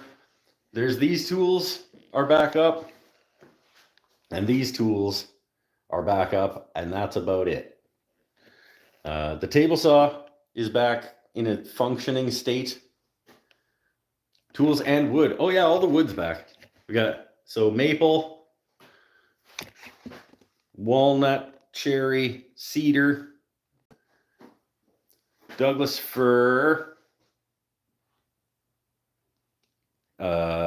miscellaneous that doesn't fit into any other category. So the exotics and stuff. And then all the sapele up under the garage door, back where it belongs. So the wood is back. Some of the tools are back. It's getting closer. Kind of. It doesn't feel like it's getting closer enough, quickly enough. But it's quicker than it should have been, all things considered. Thanks to my boy Mikey B for a couple of days of help along the way. We got a lot done relatively quickly a couple of times to make some big jumps forward.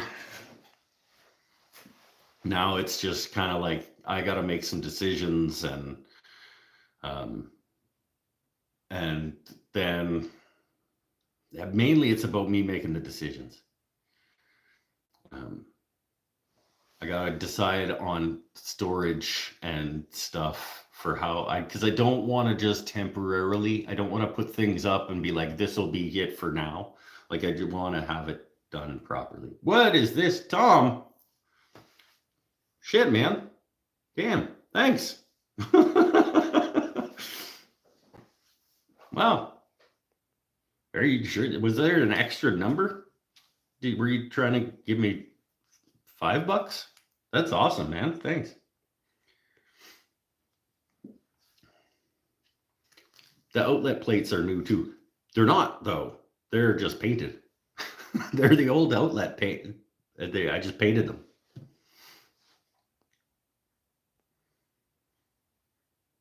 You should make a video on how you decide what wood you choose to buy. You think? I always end up buying something that is too narrow or too thin. I suppose I could do a wood selection video on the factors that go into deciding what wood, like what size boards to buy. I'm not I tend to just kind of overbuy. Honestly, I just kind of buy more than I need and then figure out how to make the best use of it after the fact. Like the sapili that I bought for the sideboard project that's probably never going to happen. I just went in, every time I went in, I bought 1 or 2 sticks and threw it up on the rack, knowing that over time, eventually I would have enough to build the thing I want to build. But if I'm buying specific wood for specific projects, um, I do go in knowing, okay, I need 4 boards that are at least this wide that are clear of knots for this length of thing and stuff like that. Like I do make a mental sort of checklist, but I don't know. I think there's enough out. Well, maybe I'll do that. Never mind. You're like me then. Yeah, I mean, sometimes I am. So I like to have a stockpile of various woods that I can make use of. But if I have a specific project, like when I made the walnut and Nara coffee table, I did have to go to the wood store looking for 12 quarters something. And I bought it at a width and length that I knew I could get all of my parts out of because I knew what the parts were.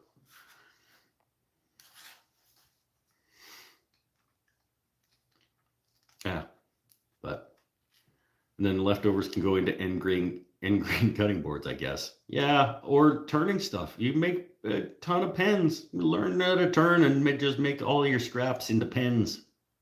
That's what I do.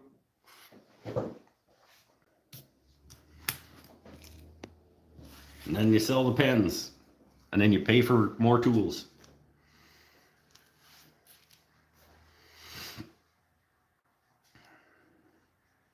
Yeah, and buy more wood.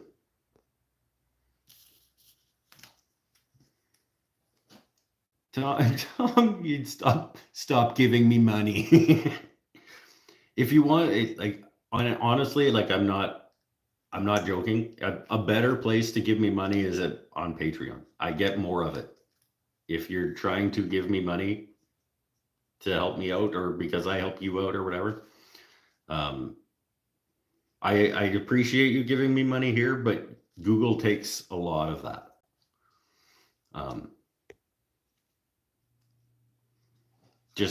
Like I don't think a lot of people know that when they try to give me money on YouTube, what percentage of that actually gets to me.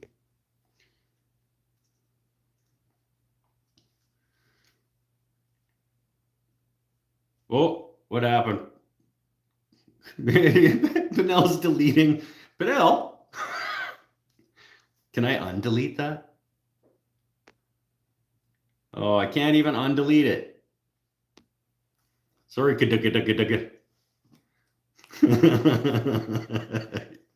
accidentally deleted. Go, Tom. Or toothpicks, Toothpicks are fine. Everybody needs sapili toothpicks, right? That's a good YouTube video. Making walnut toothpicks just to piss off the internet. Just going to take a chunk of walnut and just turn it into toothpicks. That would rile some people up for sure. No, don't intentionally make people angry. No, the only people who would get angry at that deserve to be made angry. That's it.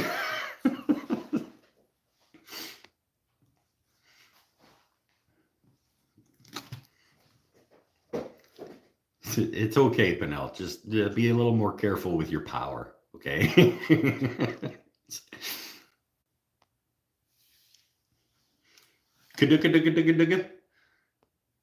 You just say go Tom again just so that it exists. Don't make walnut toothpicks. I need walnut. I know, but it'd be hilarious though. Don't you have a ton of wall? Like maybe not in New York. You guys are more cherry country, aren't you?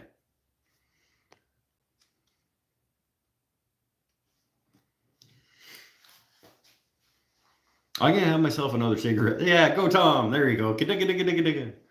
I have myself another cigarette. Did he ban?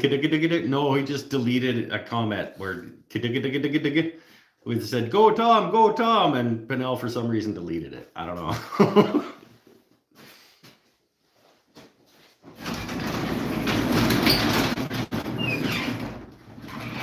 That's a good way to end the month. I'm making some money at the end of the month. Thanks, guys. This is probably honestly November 2024.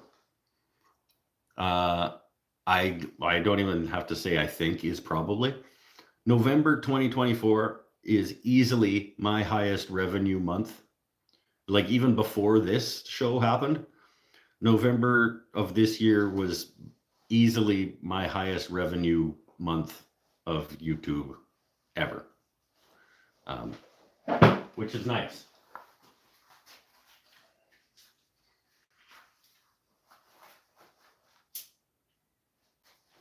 It's helping me. It's helping me buy the drum sander I want to buy. I'm gonna buy a $2,000 drum sander in the next little while, I think, and so that it's nice to be making some money to be able to do that. Can you make wooden straws? I guess you could. Yeah, I mean you could. I don't know how economical and I don't know that it would be a great use of your time or resources. I also hate the paper ones. The paper straws are really, really shitty. But yes, you could. Yes, you could. Smoke time. Yes, I agree. It is. Ooh, don't. I almost accidentally did something to John. Drum sander's on the list too. Eventually, one day far away. How wide will your drum sander be? I think I am pretty much settled on the Supermax 1632 as the drum sander that I will likely be purchasing.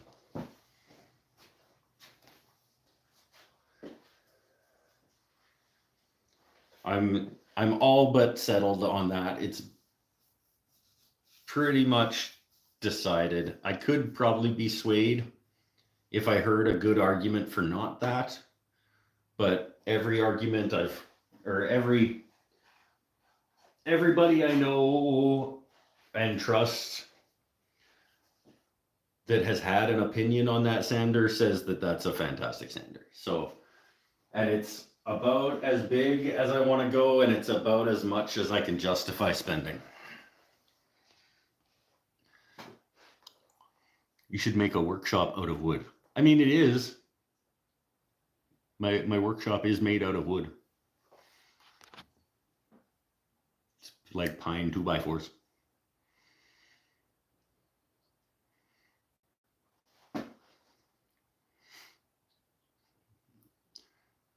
Thanks for supporting Mike. He's almost on the street. One paycheck away from living in a van down by the river. In a van down by the river. That guy was funny. That was a funny dude. Not to get back to food, but Jack Link's beef jerky was experimenting with beef jerky straws. That's fantastic. I would like to try those. I hope that's a thing that actually they do. Chris Farley was so fun. Yeah, he was fun. He had some of the funniest dudes. I mean, we all have our issues, but a lot of funny people are masking some serious things, right? I mean, Robin Williams was a really funny dude too. I was looking at a Grizzly drum sander, but that's maybe because I bought a Grizzly bandsaw. Grizzly, from all accounts, from my understanding of Grizzly, is that a lot of Grizzly tools come out of the same factories as other companies' tools, with different paint jobs and sometimes a few different parts. But I think it's just with Grizzly, I think it's more of a quality control. Like when you get a good Grizzly tool, you're golden. But your chances of getting a not good Grizzly tool are higher than if you're getting something like a Powermatic or a Laguna or a Rikon or something like that. I mean, every company's going to have their duds. It just, my understanding is that Grizzly has a little higher percentage of duds.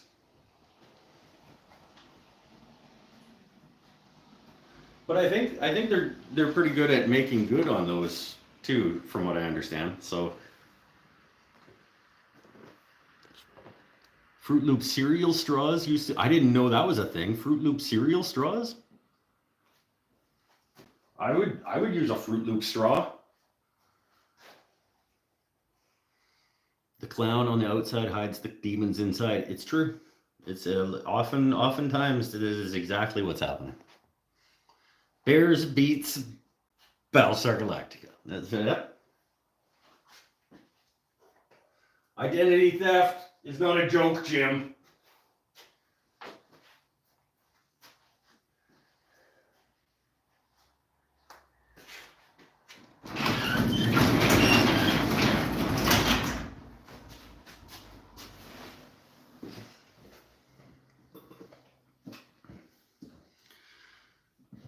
I did not know that about Grizzly. I bought it used because the guy had lots of issues with it, and I went through all the steps to tune it and never had an issue with it. Like I said, I don't have any first-hand experience with it. It's just that's my general understanding of their tools, is that they can be just as good as anybody else's tools, but there's a higher percentage chance that you get one of the ones that isn't, and then you got to go through the rigmarole of either making it into one or getting a new one or whatever.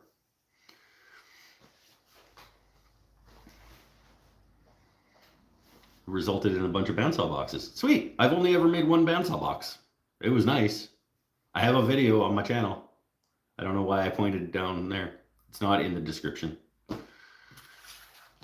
have a video on my first and only bandsaw box. It was a David Picciuto design, actually.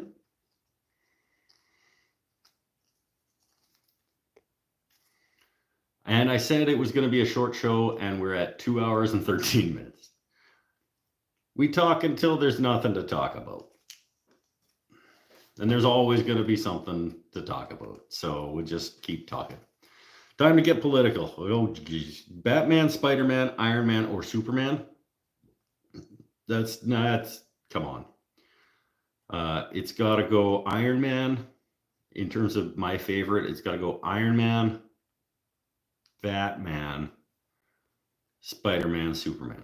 Batman and Spider-Man are pretty close. But it goes Iron Man, and then Batman, Spider-Man are pretty close, and then Superman. Also, who would win in a fight? Probably Superman. Superman is probably the strongest of those guys. But Iron Man is the best character. But Batman is basically just Iron Man in the DC universe. He's just like rich guy with toys.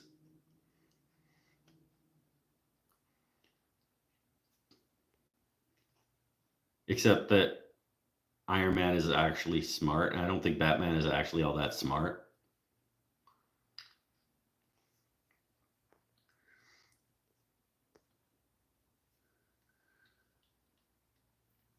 Spider-Man had real powers. Batman and Iron Man are just rich dudes with armor. This is the valid point. Spider-Man is kind of a shit. Yeah, kind of okay.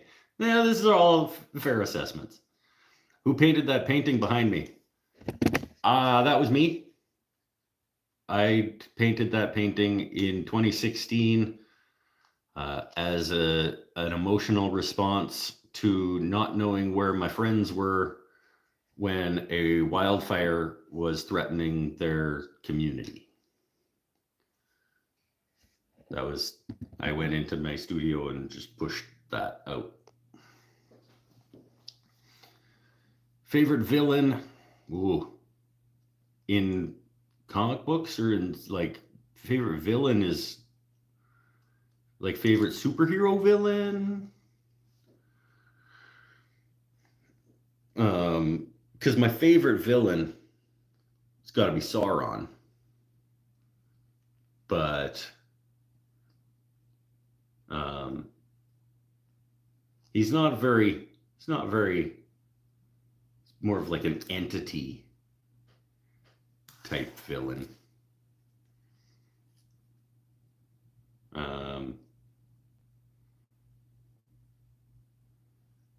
Maybe I don't know. I know a good villain when I see one, but none of them are really jumping out as like that's my favorite villain. I know like when there's a good villain in a movie, I'm like that was a good villain.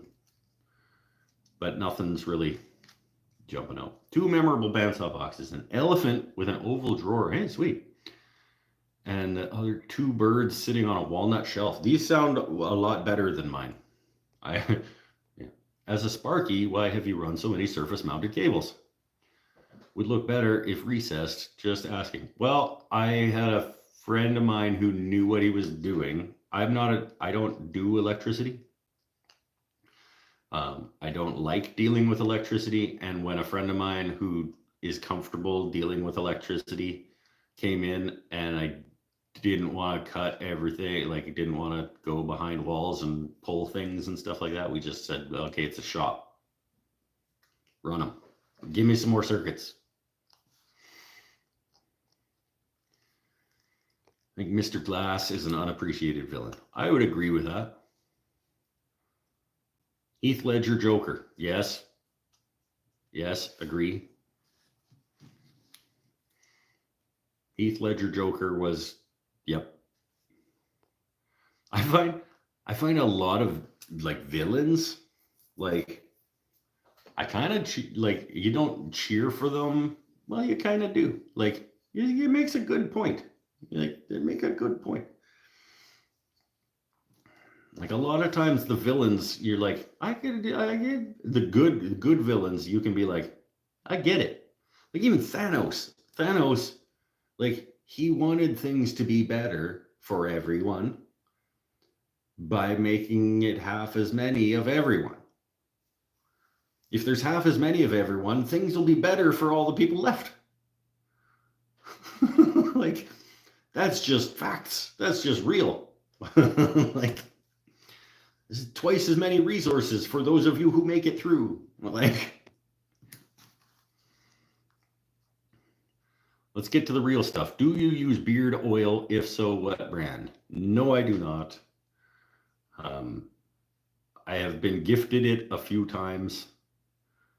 It's not my thing. I don't like it feeling greasy, and I brush it. I wash it when I wash the rest of me, and once in a while I'll run a brush through it. That's it. Woodworking project, a beard comb. I have absolutely done that. It was pre-YouTube, but I have made beard combs before. I actually just threw one out that I still had laying around during the shop reno. I was like, oh yeah, I remember these.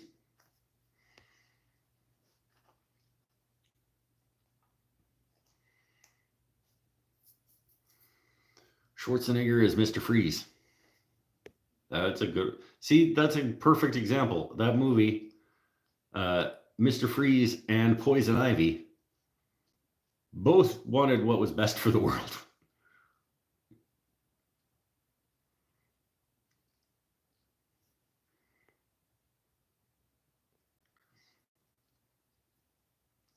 Is it Mr. or Doctor? It's Mr. Freeze. Yeah, it's Mr. Freeze. The only good part of that movie was Alicia Silverstone. Alicia Silverstone is the best part of most of the things that she's in. And They were all better when I was 15.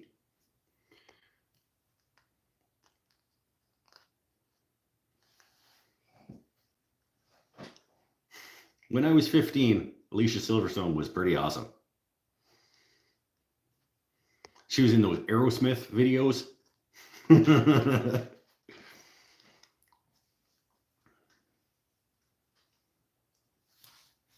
Amaze the Crazy Crying. That song. When they did those 3 songs that were all basically the same song. And I think she was in all of the videos. Maybe. Favorite video board game growing up. My favorite video game growing up,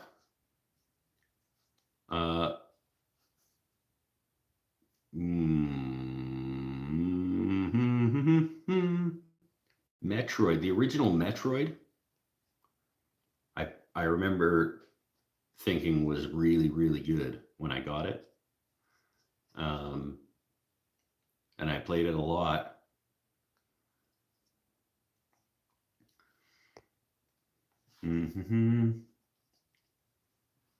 But I played a lot of original Nintendo games.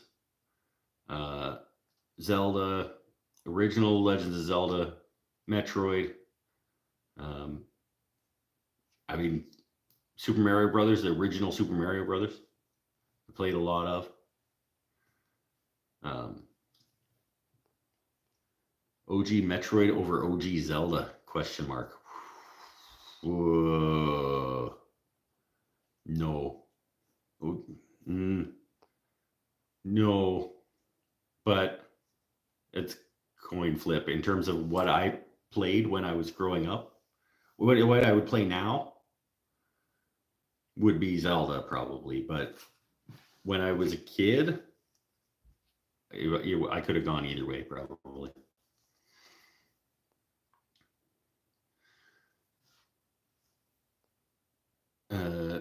Legends of Zelda: A Link to the Past. I didn't play any of the other Legends of Zelda. I didn't play video games for a long time. I played when I was a kid, and now I play a little bit again. But like I went 20 years without playing video games, probably. But Jax and I do use beard oil, and it's local to Western Australia. Hairy Man Care, that's right. And I know Jax is a big. They just like sponsor his channel and stuff. Come to the Batman movies. Uh-oh. Skeptical of Ben Affleck as Batman, as he played in the worst Batman movie. I think he was probably one of the best Batmans. We're gonna have to have a talk, John. The best Batman was Christian Bale. The second best Batman was Michael Keaton. The third best Batman was Clooney, probably.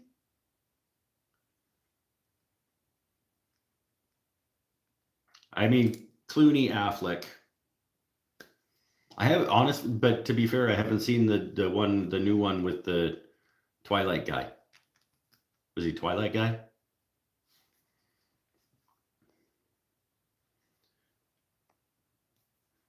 Mike's Wooden Things in Gaming.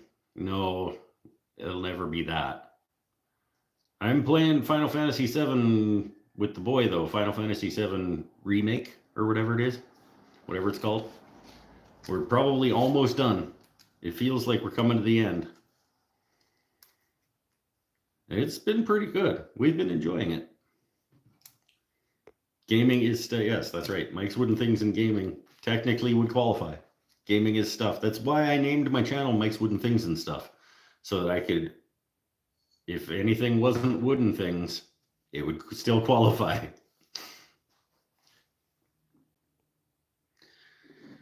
I would rank Christian Bale second. Ben Affleck just had bad luck with the movie itself. And the newest one is bad. Oh, okay. Well, I'll be the judge of that myself when I see it. Sin wasn't bad. Decent movie. What's the proudest moment of your life? Outside of the birth of my son. The proudest moment of my life.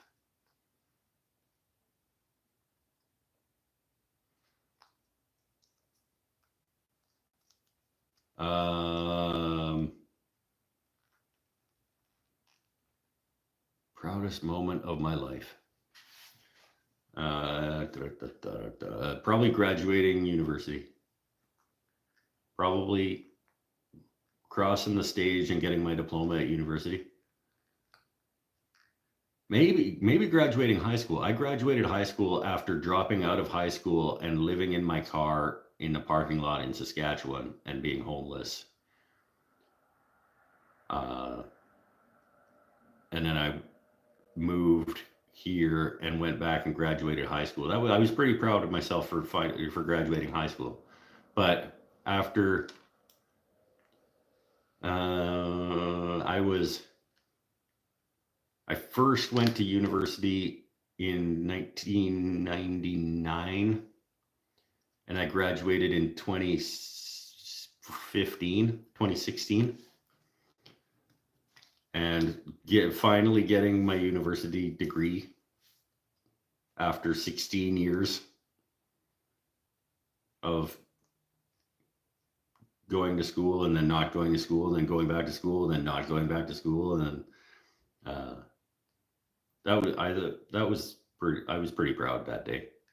And my boy was like little, and he was up in the stands in the audience. And I went and walked across the stage and he saw me and I heard him go, "That's my dad," or like "Dad," or something from like way out there. And that was, yeah, that was up there. How about making a gaming cabinet? I would if I had more like consoles maybe, but we really only have, we have quite a few now. Really though, when we move on to a new console, the old ones don't really get, like, we have a Xbox 360 that never gets played. But yeah, no, probably not. What did you get a degree in? Which one? I got that degree that I'm talking about was my journalism degree. I got a degree. I got a Bachelor of Arts in English Rhetoric and Professional Writing. And then I got another bachelor's degree in journalism. But I didn't go to my ceremony for the first one because I was in my second program.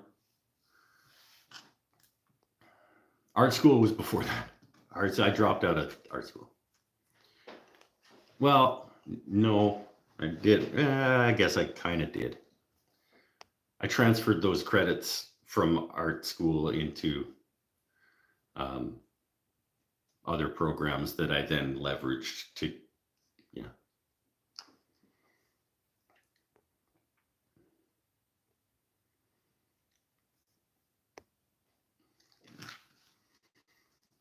Enjoying that is even better. Enjoying what?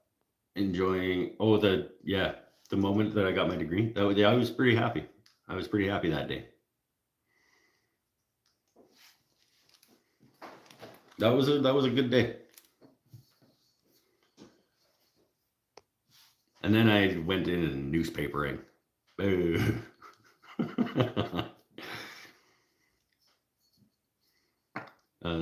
Mike, I think you should make a wooden book cover or storage box that looks like fake books made of different woods as the covers.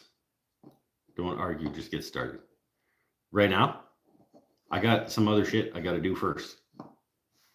But a box that looks like books does sound pretty rad. And especially if it lived on the bookshelf and looked like books, like the spines of books, but then you take off and it's like, you take it off the shelf and it's like these 5 books are actually a box. That would be cool.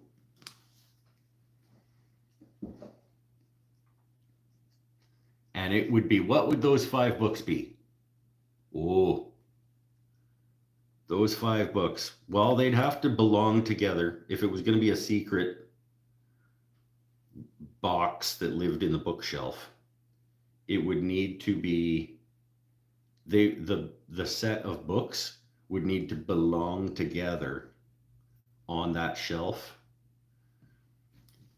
So it would have to be, they would have to probably be fantasy novels, because those would be like, like the Lord of the Rings. It would be the Lord of the Rings. It'd be the Hobbit, the Lord of the Rings trilogy, the Silmarillion, the 5-pack as a box. Yeah, that's a pretty cool idea. Sounds like something that I want to do.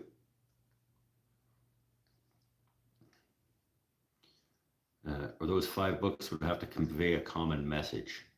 Yeah, but in order for them to still be like, you wouldn't want them to look out of place as a 5-pack of books. So originally I was thinking something like, it'd be like my 5 favorite books in a genre, so that they look like they belong together on the shelf, because in that section is that genre. So like it would be in the fantasy section, and it would be like The Dispossessed and Neuromancer and what else would be in there? Do Androids Dream of Electric Sheep? And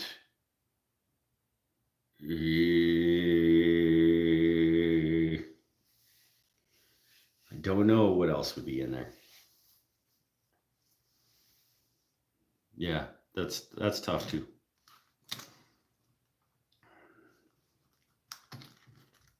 Right underneath fluff. Silmarillion, The Hobbit, Fellowship, Two Towers, Return of the King. Yeah, and maybe Lost Tales, Book of Lost Tales. Hitchhikers, that was pretty good.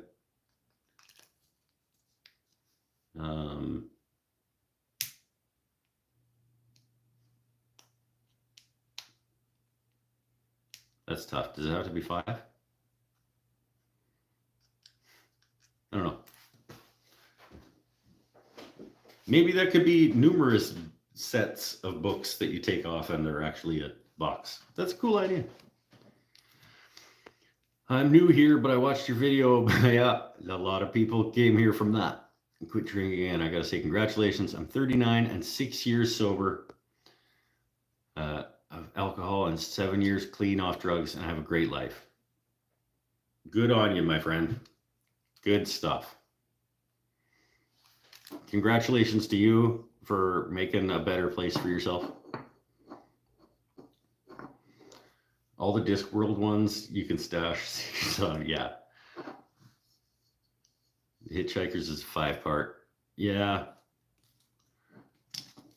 Dune has 6. I know, but none of them are good after the first one. Aside from wooden things and stuff, who is your favorite YouTuber? Or more of a TV guy? I'm not a TV guy at all. And I don't watch a ton of YouTube anymore either. I do still watch some things once in a while. But because I spend so much of my time making YouTube, I don't generally want to watch it that much. Would say my favorite one, other than me, I'm not my favorite YouTuber. I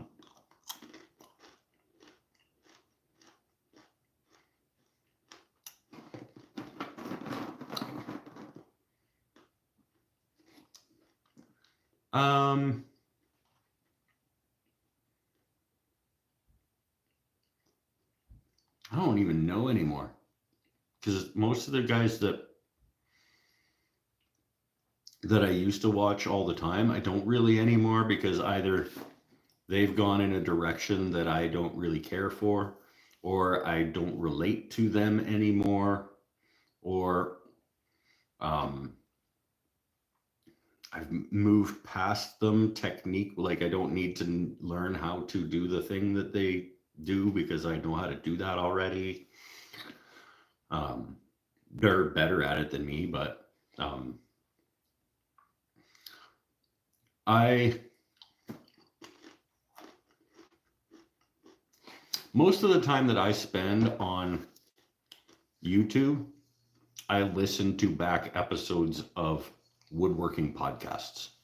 So if I will watch slash listen to the Fine Woodworking podcast, I listen and watch Wood Talk. Um,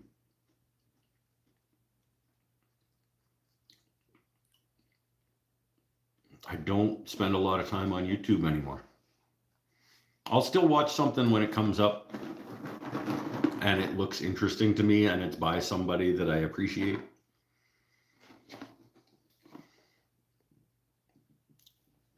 What has been slash is your favorite non-alcoholic drink? Coca-Cola Classic. Coca-Cola Classic is my drink of choice.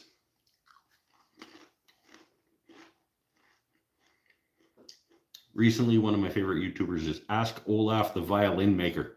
That sounds like a show that I want to watch. Non-alcoholic drinks just piss me off.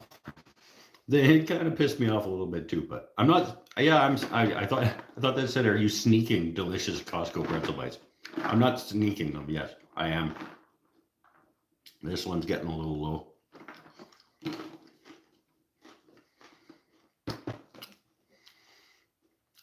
I just went and restocked on my Costco pretzel bites on Tuesday.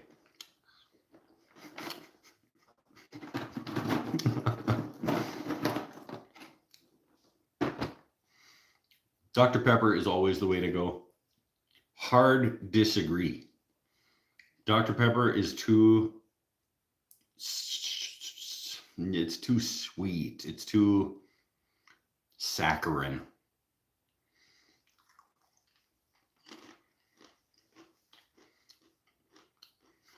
Thought you meant like non-alcoholic beers. Well, if he meant that, I would say none. Because there aren't any good ones.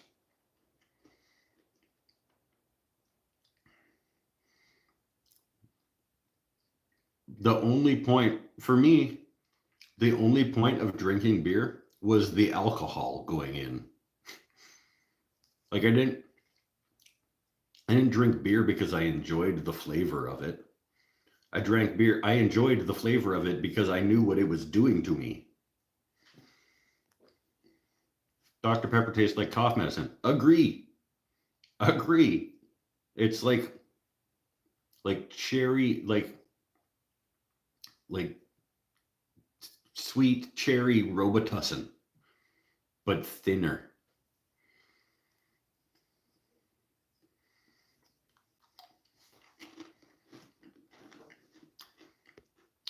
I find that a lot of woodworkers on YouTube eventually hit their stride and then jump the shark. Every episode is just an advert. It can happen. Yeah, it can happen. And I get it. I mean, I'm not going to promise you that if I suddenly start getting all kinds of offers for money to be shilling products, I don't know that I'm going to say no. I would hope that I would be, I mean, I do have a few things coming. But it's not going to be like, I hope that I never get to the point where it always feels like I'm trying to sell you something, you know?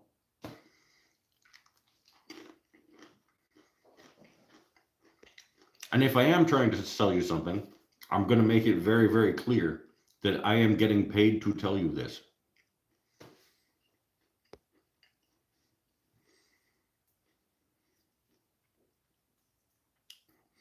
You can send the products down here when you run out of space. Okay? Or if they suck. If somebody sends me something and it sucks, I'll send it to you. I just meant his favorite drink since not drinking. Yeah, no, I mean, I think that's why I answered Coca-Cola Classic. Because that's easily my default non-alcoholic beverage.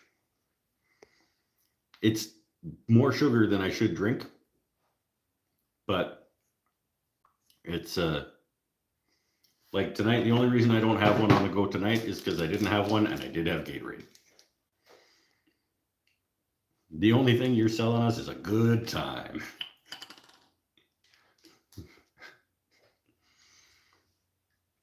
That's okay. On your YouTube channel, sell. On the Patreon channel, be honest. I'll be both everywhere. I'm not going to lie to people about anything.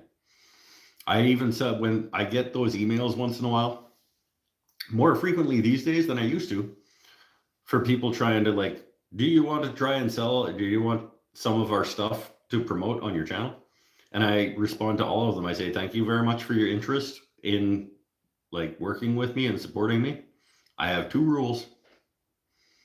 One is that you have to send me more than one of these things so that I can give one away. And the second is that I will integrate it into a video in whatever way I want, and I will be completely honest in my opinion on the product and whatever our business relationship is with the audience. If you're cool with both of those things, send the stuff.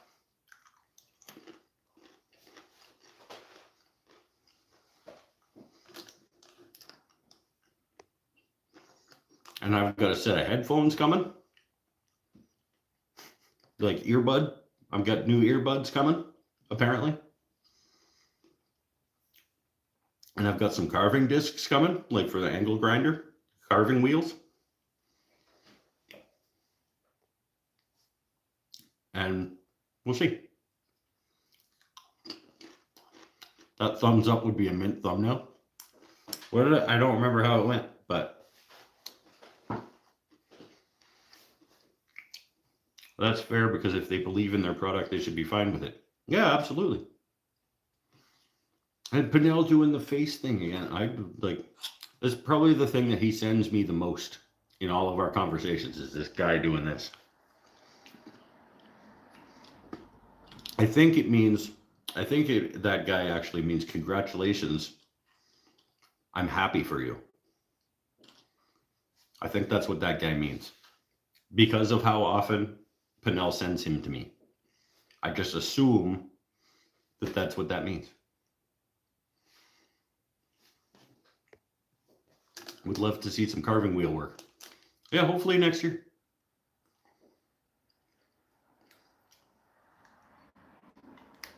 I want to do an art piece that's a bunch of laminated boards together, like relatively deep, with like some wave action carved into them. I've had it in my head for a while. I just haven't had a chance to get it pushed out into the world. So I want to do that. Sponsored video from Band-Aid brand on the busted driveway face. That'd be good. The Band-Aid right across here. It is, there's a scar. Like that's a permanent. Polysporin ad. Hey, well, you want your face to recover after you smash it on your driveway?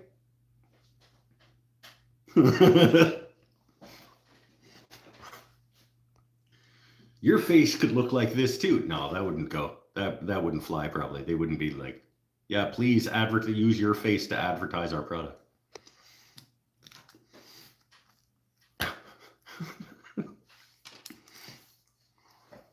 The moment this live ends, I'm heading right to Patreon and subscribing. Oh, thanks, man.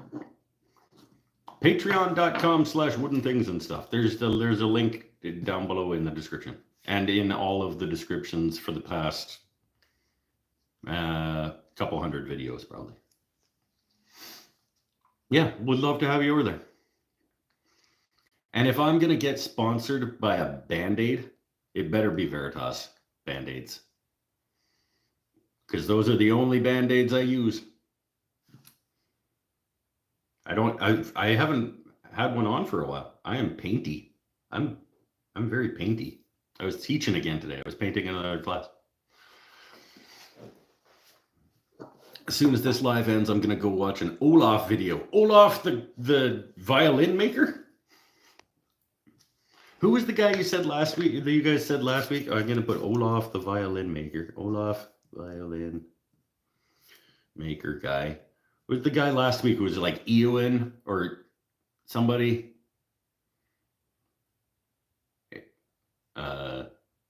I think I wanted to pronounce it Ian, but then somebody said it was actually like Owen or something. Don't lock yourself into a Band-Aid box. Hey, I will go exclusive. I would have an exclusive Band-Aid partnership with Veritas. Yeah, Eowyn. Ewan. Reardon. That's him. A-O-N. Pronounced Owen. Reardon.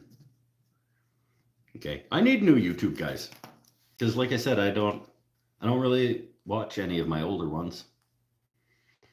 Like I'll still watch Mark Spagnolo when he puts out something to see what he's saying about it. Or if he's building something, I'll watch him build his thing, but I'm not like into it like I used to be.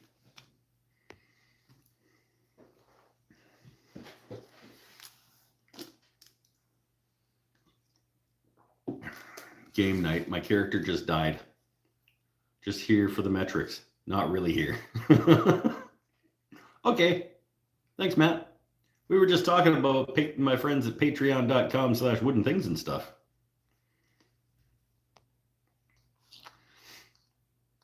Why did you kill it? Why did you die? What did you do? Idiot. Olaf the violin maker and Eowyn Reardon. I want to call him Eowyn, like Eowyn, the character, but Owen. Owen Reardon and Olaf the violin maker. I like it.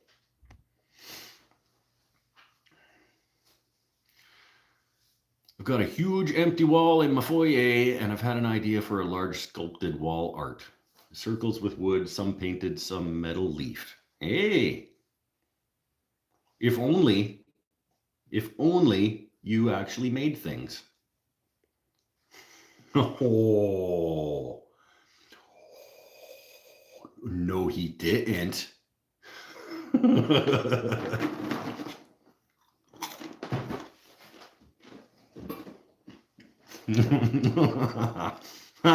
Burn. In any case, we do need to wrap things up. I'm probably running low on G. Oh, yeah, I am. I'm down to 20%. Okay. Let's wrap it up. It's 2 hours and 48 minutes. That's lots. I'm running low on power. We are going to wrap it up. Reminder, next Saturday, no show. I'm at market, but either Tuesday or Wednesday, probably Tuesday,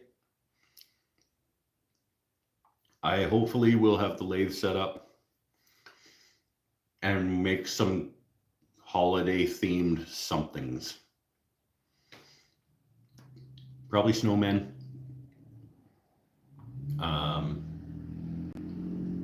Maybe some trees.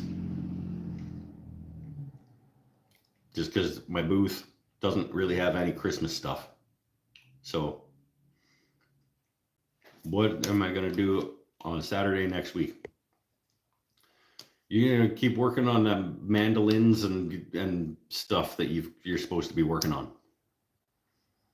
Right? Aren't people waiting for them? Or better yet, you could revive, you could like harken back to your youth, and you could go outside and roll a wheel down the street using a stick. And you could be a child again with your youthful exuberance.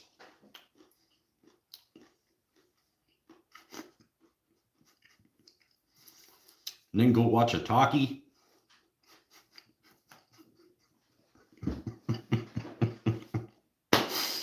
Oh. Okay. Stay happy, stay healthy. Stay happy, stay healthy, stay safe, everybody. Did buy a plow plane today that I'm super stoked about. Clean that up. Clean that up next weekend. Or, like I said, go roll a wheel down the street with a stick. Stay happy, stay healthy, stay safe, everybody. We will see you on Tuesday if you're around. Probably Tuesday, maybe Wednesday. And not next Saturday. But I've already done 52 of these shows this year. Might do 2 more. Tuesday, not Saturday. I'll probably do 3 or 4 more. Bye for now. Thanks for coming. See you next time. I'm going to put these away.